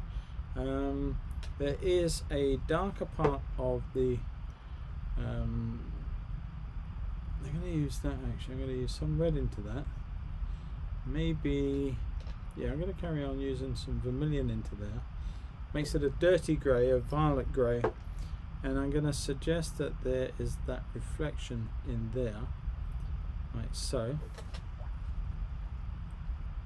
And it is like a little flush of colour, and that then comes out. Now there is other things going on here, but we're going to have to change the truth just a little bit because my white is not quite where it should be, but I'm not too worried. Then I'm going to put some of the, I'm going to use my favourite colour, my indigo now. I'm going to put that pour up there with some orange into that, make a very, very strong dirty orange colour, very, very warm, very punchy. And then just going to come in as a layer since under this boat, and this is going to be the first of the underneath that we can see. Let that come up and under there, very dark, and this is just the first layer.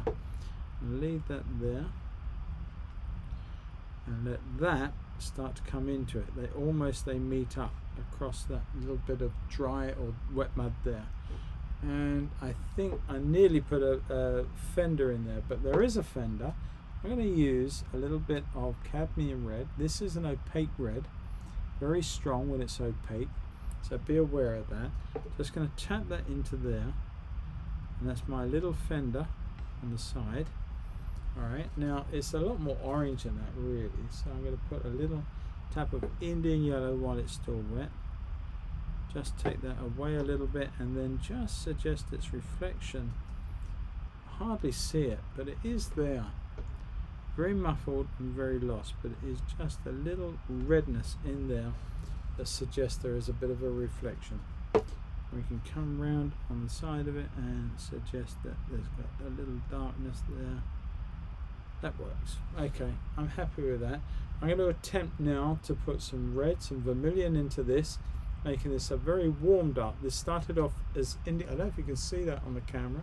Yes, you can. It started off as indigo and orange. I put vermilion into it. Now I've got this very rich, dark, dirty red colour. And I'm going to very carefully come down the mast of this yacht, and I am probably going to hold my breath a little bit as I bring this down and down and down to the top of the sail, then underneath into the boat like that.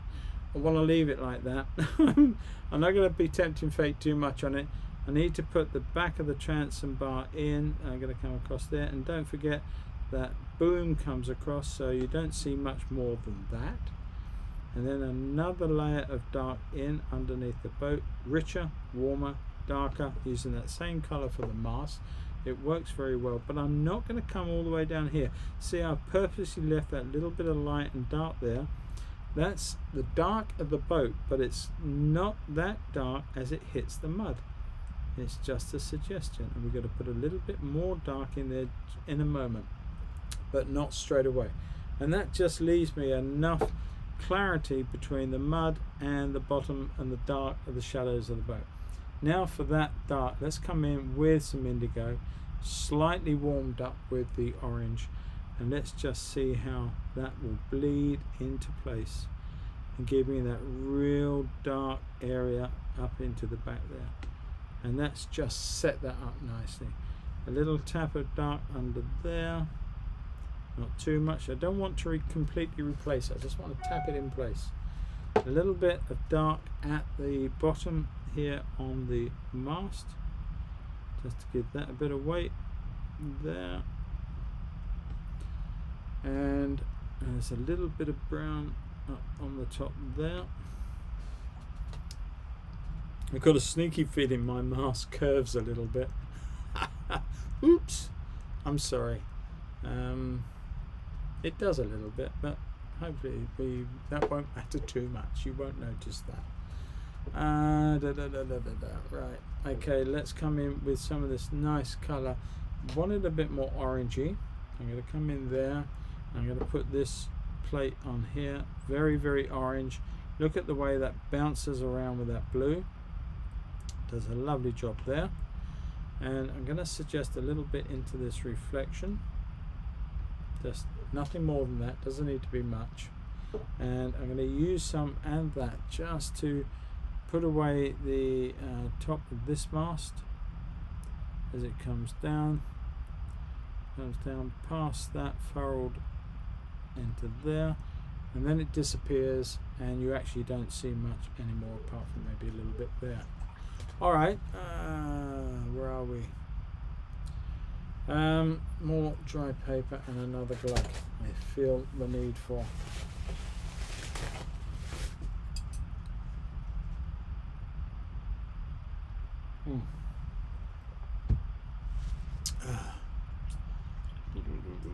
Right, okay. Let's carry on. We're honing in for the end, you'll be glad to hear. And I want to put in some of the phthalo blue. I want to get rid of all of that. Okay. And I want to come in with some phthalo blue, a little stronger. Could use cerulean too, either way works. But I just want to suggest the folded shadows in here on this mast, on the way that the material is wrapped and creased and causes little ripples and lovely blue colour coming down in here, like so. And one or two more in there, like that. You see a little bit of degraded colour between the two there. And then one or two sort of making their way right the way across as the folds get a little bit closer up the top there. It's not perfect, but it's not bad. It's not too bad. there's a little dark bits of cleats and clasps at the bottom of this piece of rig, which we'll put in, maybe a little darker. And there is the suggestion of a handrail, which I will just put in there. It's like a rubberized edge, I suppose. I'm going to put that in. And then we need to get in this transom bar across the back here. And there is a strong bit of blue, which I haven't actually put in. So I'm going to leave a little bit of white space and I'll insert that further in. And we've got this dark part under here. I said there's that little bit of blue which I was going to leave, and I have done, right there. So you get that little light mark that runs through this darkness. Something there. And we're going to use that same colour initially as we did on the other boat. I'm just going to suggest the dark underneath and riding up into the back here. Like so, and it does ride up. It's a little bit neater than I've just made it. But then we're going to put a darker value in here, so this again will have the same effect as that did just there. Alright, so that's that part. There is a subtle yellowish tint. A bit of Indian yellow, very faint, and just put that subtle tint of colour in there. It's just where that second part of the moulding on the boat is just starting to turn away from the light. Got a little suggestion there. A bit of the blue got into there. I'm not overly worried, but it could have been nicer had it not found its way where it did. And I will leave it at that in that terms. Now I said to you I wanted to put in some other values of this blue into here. There's some shadows in here. I want to put those in. Start giving this whole area some extra information moving forward. There's like a little bit of handrail or something that's there. There's a slight depression of colour around there, easing it off as it goes around. And there's a darker, much darker value on the back end, because obviously the boat is in shadow, so we're going to put that in there, and I think there's something there which will come down like so. I think that have to be all we can do with that, and I think there is something that's causing a shadow there, but I'm not sure exactly what. I'm going to put that little bit of blue in there as I suggested. And then we've got to, when this is dry, put in the outboard and a little bit of darker values further on. There is also a couple of orangey fenders that are on the mud, and we're going to put that little orange, flush of orange. I want that very strong actually. I'm going to make that very red. I'm going to use cadmium red. I'm going to use Indian yellow because that's the strongest yellow I have. I'm going to put that on. I really corrupted my yellow. I'm going to have to do a bit of work to clean that up tomorrow. But I'm just going to tap in a little bit of red there and there. And they're sitting on the mud. That's not a problem. I completely missed the white one that's to do with this boat. I can't really do anything about that. What I could do is I could actually do it. I could use some gouache. So what I'm going to do is I'm going to put the warmer values in. And I'm going to leave a little gap to suggest that. So I'm going to come in with the orange over the blue now. And it's quite a bit more orange than I'm allowing. I'm going to come and leave some there. I want to skip this in and just put in some 1 or 2 values. Maybe a bit more red than orange. Somewhere like that. And let that skip off. Now I did completely forget what I just said I was going to do. I was going to take out a little bit of that in favour of putting the little marker buoy in. So I'm going to have to do it in a little bit of a roundabout way like that. Leave that little bit of white and just come up to the edge of the boat there. Take that right the way into the side of the boat and then let that just quite literally take its way off and over the mud like that.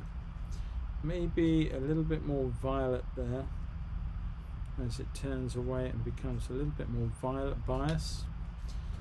Take that cerulean out, come back with some ultramarine violet and let that sit there and be used as needed.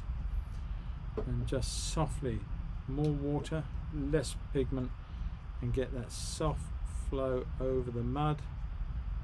Like so, leaving the lighter colours underneath just to show through and as though it's picking up the light sources.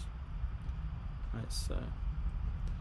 And a little bit down in here, but there's a touch more warmth from the boat on there. I'm just going to put that in and suggest that.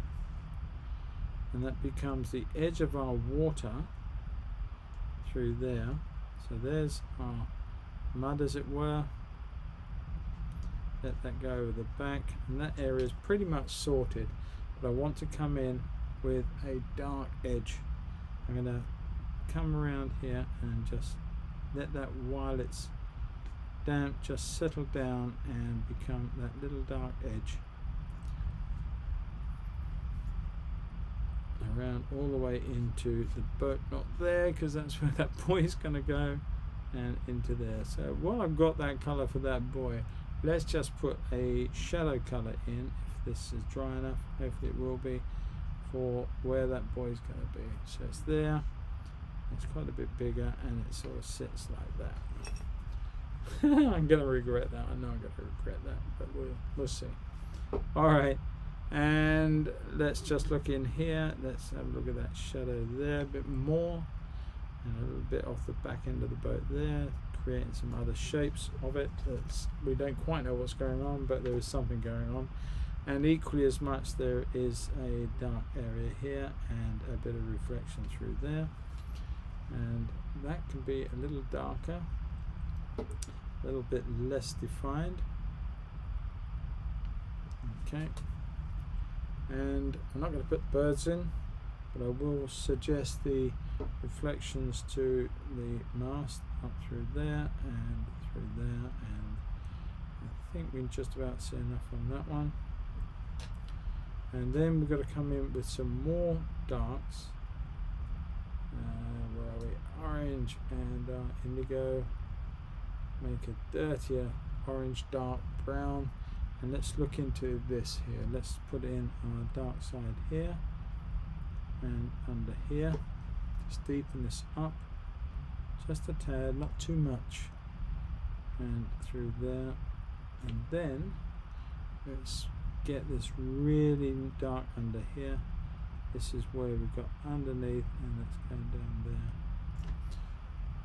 And we've got the darkest part of our blue violet coming in here, which is just leading off there and away. Soften it, damp brush, let that just come out and tease it out a little bit, and it just reinforces that little bit of dark mottly bit where the light is going off away from the boat. Now I haven't put in or made an allowance for the white props of this outboard, but I will do that as far as it goes. And do you know that there, I said I was going to regret it. I just realised what that is. Got nothing to do with the boat whatsoever. Now I've got the lovely job of trying to get rid of it, because I know what it is, and it's got nothing to do with the boat or a buoy or a fender. It's actually a egret that's preening. If you look very closely, not that you can really see it in that picture, but it is actually an egret that is preening. I'm just desperately trying to eradicate the egret because it makes no sense. I wasn't sure why it was there. It seemed a bit of an odd shaped buoy. Maybe we can play around with that, I don't know, but we'll see. Alright, I now need to come in with a dark reddy orange. Let's just really beef up this area here and across the shape, and that will probably be enough. Maybe just warm this side up on this part and here, and then we will beef this reflection up, just literally dabbing the brush onto it like so. That's all it wants. I think there is a very small triangular deck to the bow of the distant boat. Yeah, I've got it in there, but it's not actually, it's not. No, it's just the shadows, which I haven't actually put in yet, Ben. Yes, cerulean is a beautiful colour, Bridget. And I'm going to use it again right now. I'm going to come in with that shadow that was thwarting Ben. I'm going to suggest the under part there. It's a little bit too dark, but I can tease that out with dampness. So let that come out around, forming the internal shape like so. And then we've got that part of the reflection into this boat, like that. And it is a little darker on one side, but I do need it to dry up before I actually try and put that in. Alright, and now then. This actually got left, but I'm not too worried about that at all. What I do want to do now is clean this out and very, very quickly work on the rest of the mud, because I do appreciate time is pushing away from us, and I certainly don't want any phthalo blue. I'm going to come in with my ultramarine violet, a little touch of Indian red, and just make a slightly warmer violet, as it were. And here I'm going to be scratching in one or two areas, just literally dragging that dry brush over, maybe even a little bit of vermilion and orange into that, making it a little warmer in one or two places, and just scratching it over like so.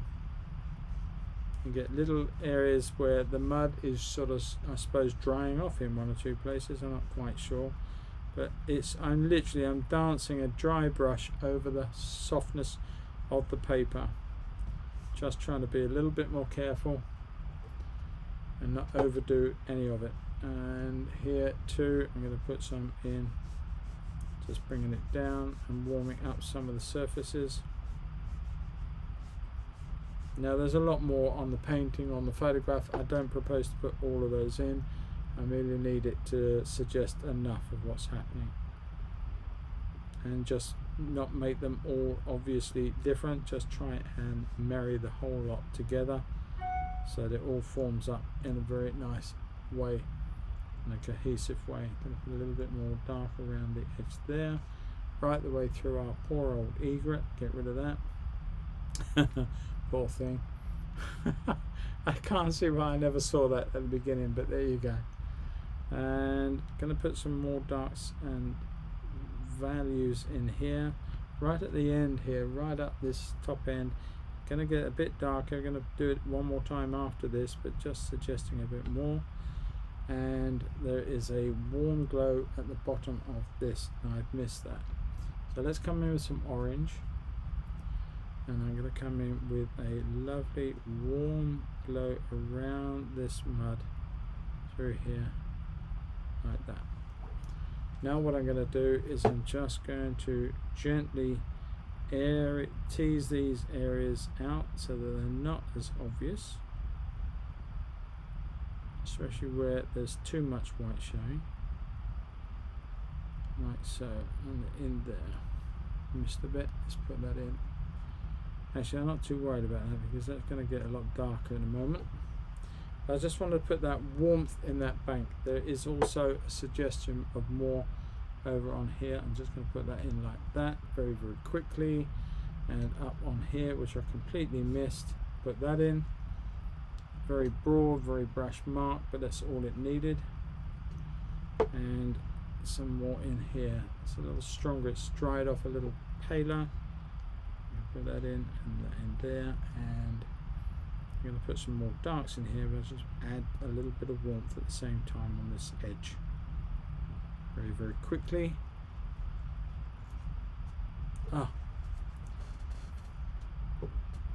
Pays not to touch paint, doesn't it? Look at that. That area is doomed, I think. It's doomed. Let's put that out. Let's get rid of that. Tap it out.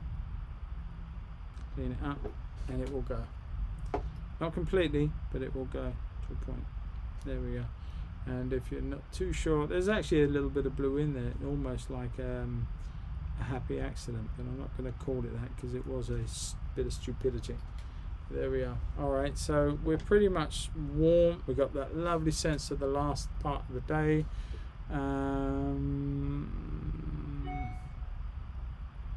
Yeah, thank you, John. We are getting there. I just want to add some more warmth. I love the yin yang of sort of warm, cool, complementaries working. And obviously the most favorite one for me is oranges and blues. They just really work with each other. But we're not there yet. I'm just adding another layer of warmth into some of these areas in the foreground, to although they are picking up that lovely evening light. Like so. And one or two in here. That's breaking up some of those beautiful violet blues, and just give it a very direct warm orange to fight with, as it were. I wish I'd have got a little bit stronger orange up in here at the beginning. I didn't see that properly, but there you go. Not a big deal, it's not the end of the world. More orange in there would be nice too.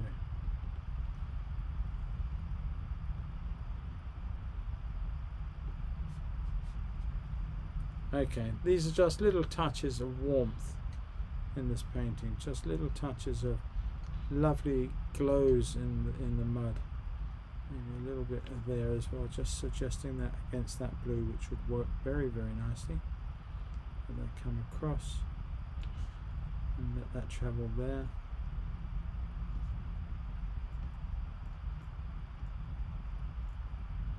Excellent. Okay, that's not so bad. Now, I haven't actually done anything in here, and I do need to address that. And to that, I'm going to take the orange out, come back to our violet blue with a little bit of orange sitting in there, and just scratch that across here in one or two places. Don't over scratch your brush, because like I said, you will wreck your brush, and it's not the nicest thing. It could be a bit more violet in there than the drabber colour that I'm using. Let's just come back with a little bit more violet into that. That's better, that's nice. If it doesn't actually exist, the violet does look nice, so I'm going to use that. Come back in and suggest that coming all the way down to that reflection, which is I'll leave a little bit of light to that, and then use some of this. Now this is where we're going to start drawing out of here and into this part here. So we've got a little bit of water coming into the back end of this boat just there. And use this and bring this mud forward, but now we're almost drawing with the pointy brush. We are now suggesting the little bits of mud that are proud of the water, and that's all we're trying to do. And those on their own, tap a red into it, those on their own are creating the beautiful, lovely darks and lights of the water, and you're suggesting the edges of the sort of tributary, if that's the word.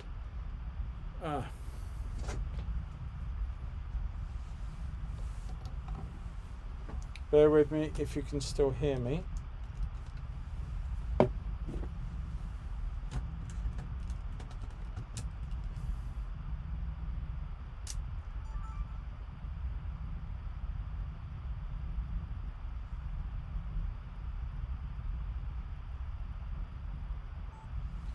Okay, I'm sorry about that. I wasn't sure if that would happen or not, but we've just gone on a little bit too long for the battery.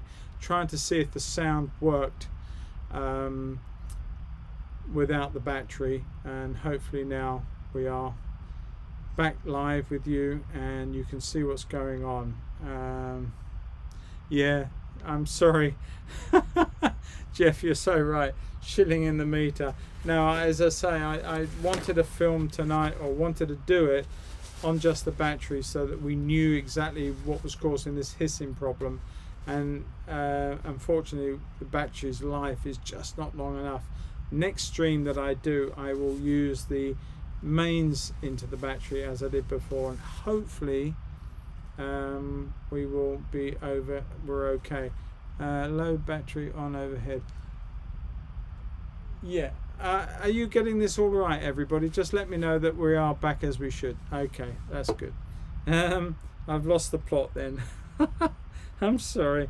Anyway, we're just drawing the Jimmy River, and yeah, hopefully everybody's still with us after that little interlude. I didn't mean that to happen. This is all fairly experimental right now to understand how half of this stuff is all working out. Anyway, back to it. Let's come back to getting this finished off, and I am just literally taking bits of warm and cool and just creating lots of little eddies and little troughs of light and dark where the water is there and trickling down and just laying on low areas. There is a little bit out through here. We will now do the same on this. Bring that two together and let that come out through there into the edge of the boat right there, and just one or two shapes. I'm going to bring that a little closer just to try and get rid of my egret a little bit. shouldn't have put that in. There you go, not a problem. And just going to carry on suggesting the eddy and drawing it really. I'm really just sort of drawing it. I'm going to draw it right the way through this reflective area here. I'm going to add a little bit of warmth to it that comes through here. Come back to the violet and let that set itself up, because it actually creates quite a large lump through there, and I'm going to scratch it on here. I don't want to be too contrived at this point. I just want to let the brush bristles almost dictate what happens to it and how it forms, like so. There is another little eddy there which I need to make sure I keep that, and actually that's where the reflections of the white should come, not where I've got them, but it doesn't really make a lot of odds. And a bit more, and I need to come over here. This is going to have a little edge of warmth to it. There's just enough showing a bit of warmth in one or two places. This, however, in here is quite a solid bank of mud, and it's creating a definite channel through here, but that is all in shadow. It's got one or two breaks in it where water is still lying, but essentially it is in shadow, so that won't pick up any of the lovely oranges or orangey pigments that other areas already are. I just want to put that in there and tap in one or two areas where it's sort of starting to leach into the water, and then it actually comes around and forms up with the bottom of this, so this all comes and becomes one.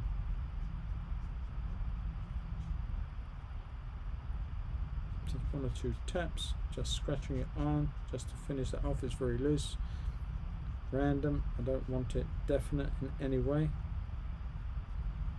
Okay, and I want to put in a little bit of red to that violet, just warming it through, and just want to actually it's a little bit bluer than that. Let's come back in with that. That could be too strong, I might regret it. Let's just tap in a little bit and take off a lot of it, take it off and put more water to it, and just see. That's not so bad actually. That's sort of going to bleed up in shadow where that sort of is going from the orange to the blue in shadow, and that creeps down that little gully and into the edges of the water down here. Alright, I'll leave that at that, and I'm going to come in with a bit of dark, a little bit of orange, a bit of dark, so it's a little bit dirtier, and I just want to put in some one or two areas here that is quite dark in one or two places just on the top there. Giving that a little bit darker in the foreground will help give the sense of extra definition right in here. And I'm coming in with some darks and real heavier parts in here just to give weight to this foreground now. Like so. I don't know if we've got grasses or bits of turf and stuff. I'm going to suggest there's a little bit of reedy stuff, bit of green on here maybe, and for that I'm actually going to use the phthalo green, and I'm going to use a lot of orange, warm it right up, and then just take off most of it and just scratch it into place with the edge of the brush, side edge action as that goes down and into mud and nothingness, turning it into a cooler color as it comes down in here and becomes stones and debris and, you know, the normal bits of rubbish that get left, and that into the foreground of any area like this. Okay.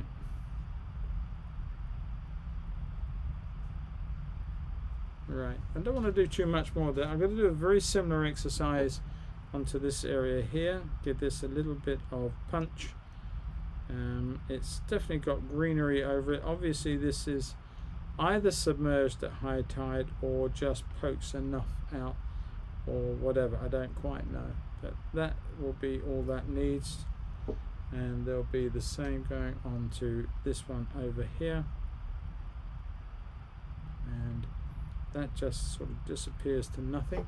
And I said that there are some darks. Now I'm going to use this greeny dark, but I want to put in maybe a tap of red to that, and just want to put in one or two sort of fissures into the edge of this channel up here, not too strong, easy to overdo it, just one or two at that point, just to make the sense that it is darker there, and then it gets a little heavier up around here, one or two marks like that, and a bit more strength as this moves on up towards this area up in here where there's going to be more shadow. There's some of this green tuffety stuff on top, which I need to put some more orange into that green, it's just too green. And just put this dark in here and dark in there. Almost scares me that, but I think it's about right. Like so, tap it away and use these same values in this final part through here. Let's give this area the real strength that it needs to throw out this mast. This is the bit that, well, or one of the bits I've been waiting to do, is to get this lovely dark area at the base of this bank on the opposite side, and start blasting away with these darks and leaving some of the lights between them to set themselves up as your highlights. And that is working very, very nicely, thank you very much. And we're using the negative space here to suggest a secondary area of lights and grasses that are being picked up, and that's running all the way through in different places, all the way through to meet this area like so.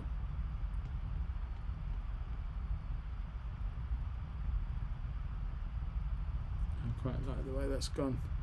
Now there is got to look at this again.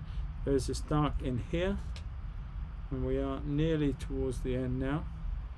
I'm going to keep this very, very rich, a bit more red into that, a little bit more green.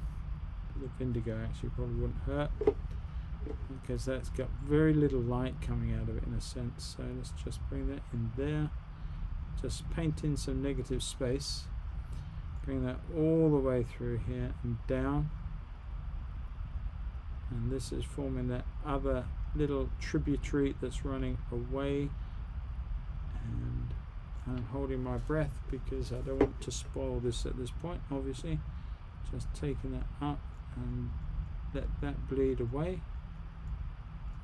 and the same here, keeping the edge really straight on the edges of the masts, of course. Right, so, and there is another suggestion of something going off over the back there, which we can put that in. There's a little dip in the edge of the hill, so we can draw that, suggest that. And it's all negative space. This is all drawing the shadows, and you know, your eye then sees the breaks in here. All these bits become tuffets of grass that are highlighted by the areas you've actually missed. And that's just using negative space to work for you. There's another little bit in here which gives shape to this area here, and that leads on up to there. like something like that. And there are one or two areas of darks in here which we've omitted. I'm going to put one or two of those in. Let them just creep on down to the water's edge and create their own little shapes and forms. And nice little edge, come bring that through there, like so. And another bit up through the back there. And we're pretty much done. I'm just looking around now for little I's and T's to finish the job. I think we need a little bit of warmth in the mud, in the just in here, just a bit of warmth there, which has just escaped, and the same on here. There's a little bit of warmth that could be in there. Just scratch it off, scratch it away, let that come in and underneath. I think I should use some of that, and that would be good because that just gives that darkness there another bit of oomph up in there and in there.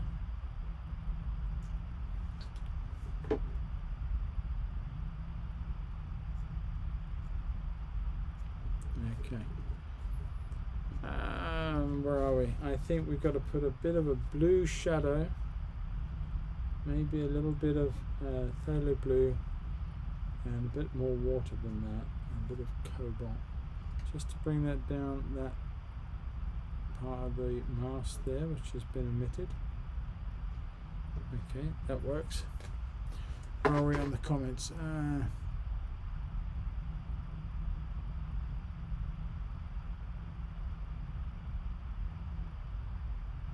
Good. I'm glad it's all worked out. I've enjoyed it, and we're not quite there yet. We're almost there.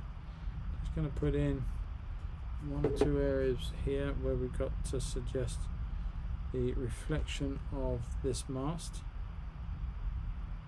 coming into there, and one or two other lines, and I'm just going to suggest a couple of lines like so, and a couple of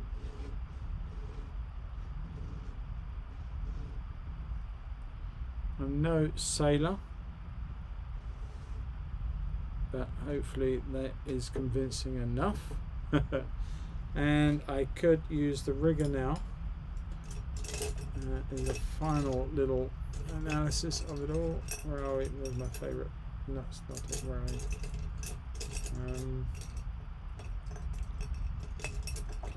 There you go. Right, gouache. Now the white that some people ask me what do I use is I use a neat gouache, which is just a Winsor & Newton product. I think this one's a Dale Rowney one, but I use it straight out. I use a dampened brush rigger. I just pick it out off the end, and I can then tap it in, and I can use this on the little props, visible props of the back of that boat, for instance. I could actually reinforce a few lights in here if I feel that I've lost some, so I can put that in. If I want to put in, I'm not going to be putting my egret in, but in here I can feel that I can use a little bit to reinforce a couple of the reflections in here and in here, just to suggest one or two extra marks. A little bit of light in here wouldn't go amiss to suggest that mast in the reflection. There are one or two birds in here. I'm not going to attempt to do that. I will put that little bit of light in there, and I will also put in a couple of lines that are suggestive, and there's sort of a couple coming through here which I'm just going to literally he says literally a little bit more moisture on the brush, but there is the light coming down here which I've missed. This area here is got the folded foresail, so I need to bring that in and give that a little bit of white. I didn't put that in, I'm going to put that in now. So that's the folded foremast or foresail. A little bit of light there, a little bit of line through there and there, and yeah, I think we're pretty much sorted out on it. put that through like that. Add this white up into here. Straighten that up.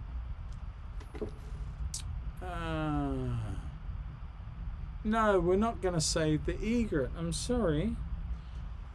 I'm not going to do it. I can't be pushed, cajoled, or threatened. I do want to put in. I'm just going to put a seagull in a minute. Don't tempt me.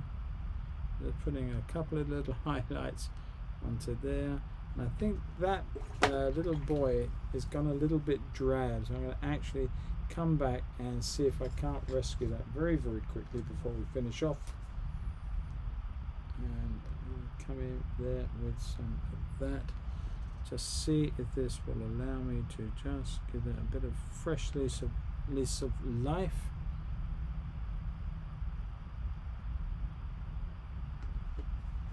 Probably not going to let me. There we go. Leave it there. And right, where are we?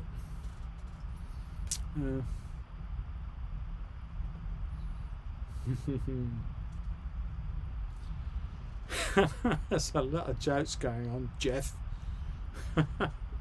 Where are we? I'm just thinking that we're pretty much sorted.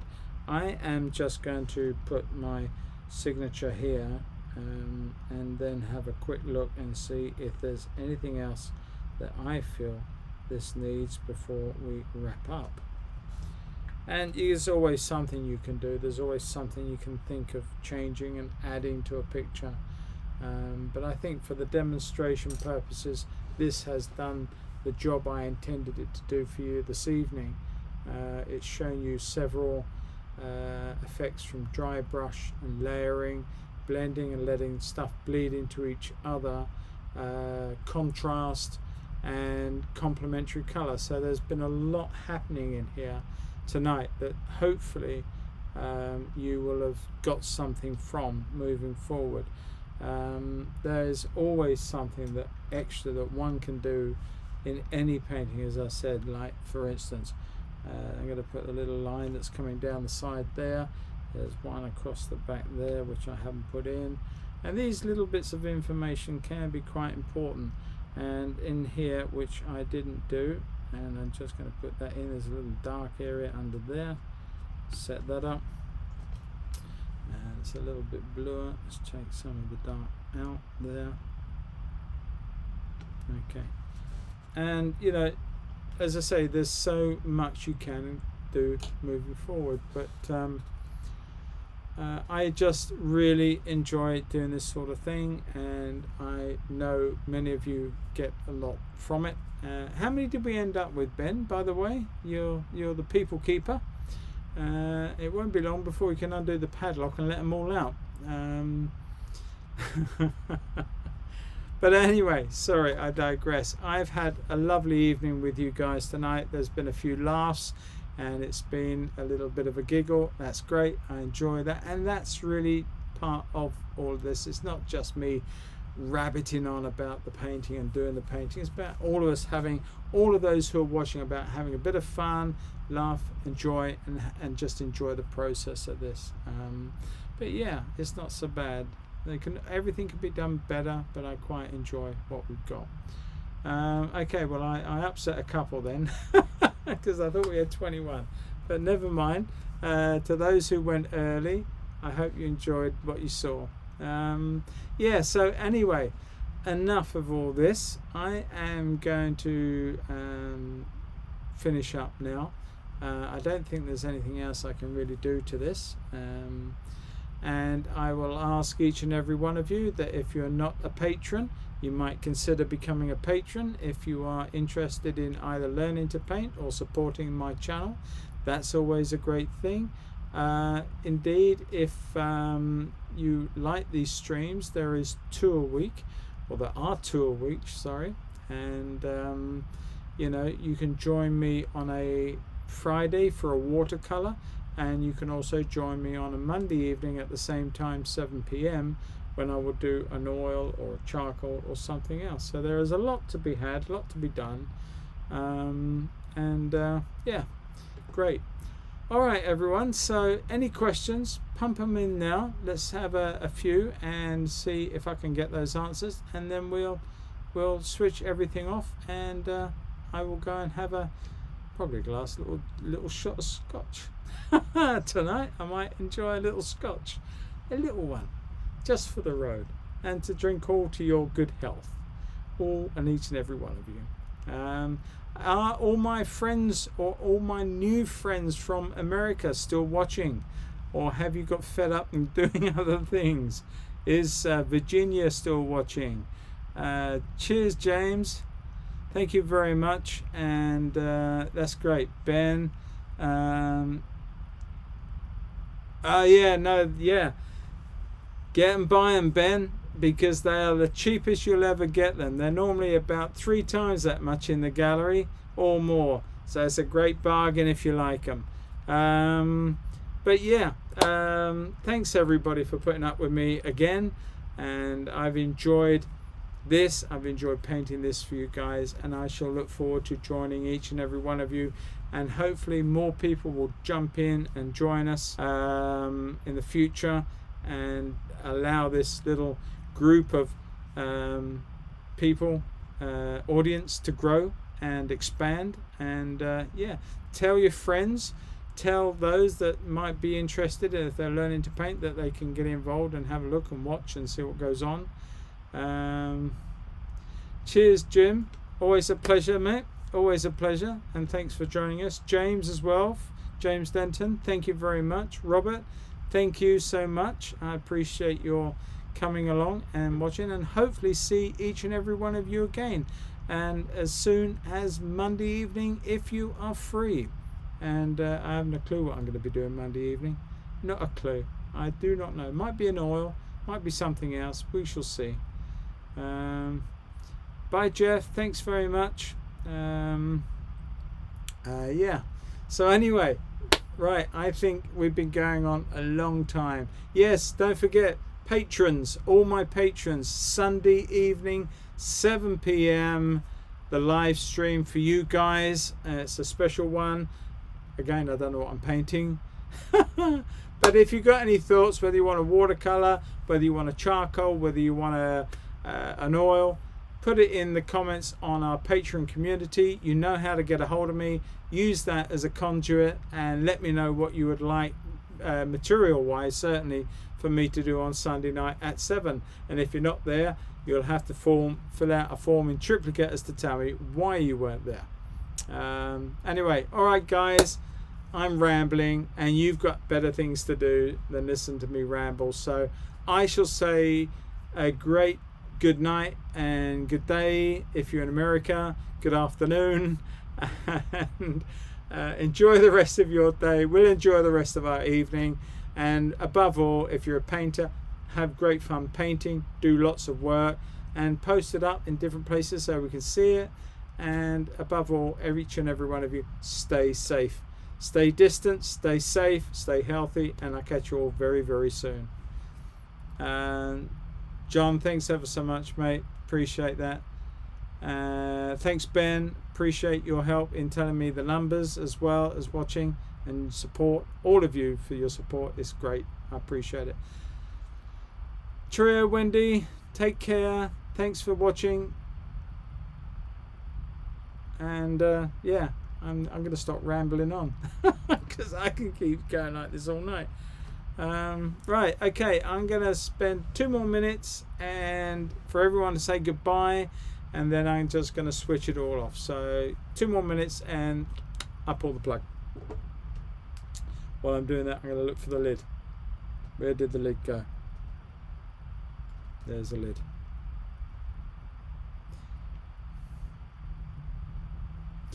Alright, rinse the brushes.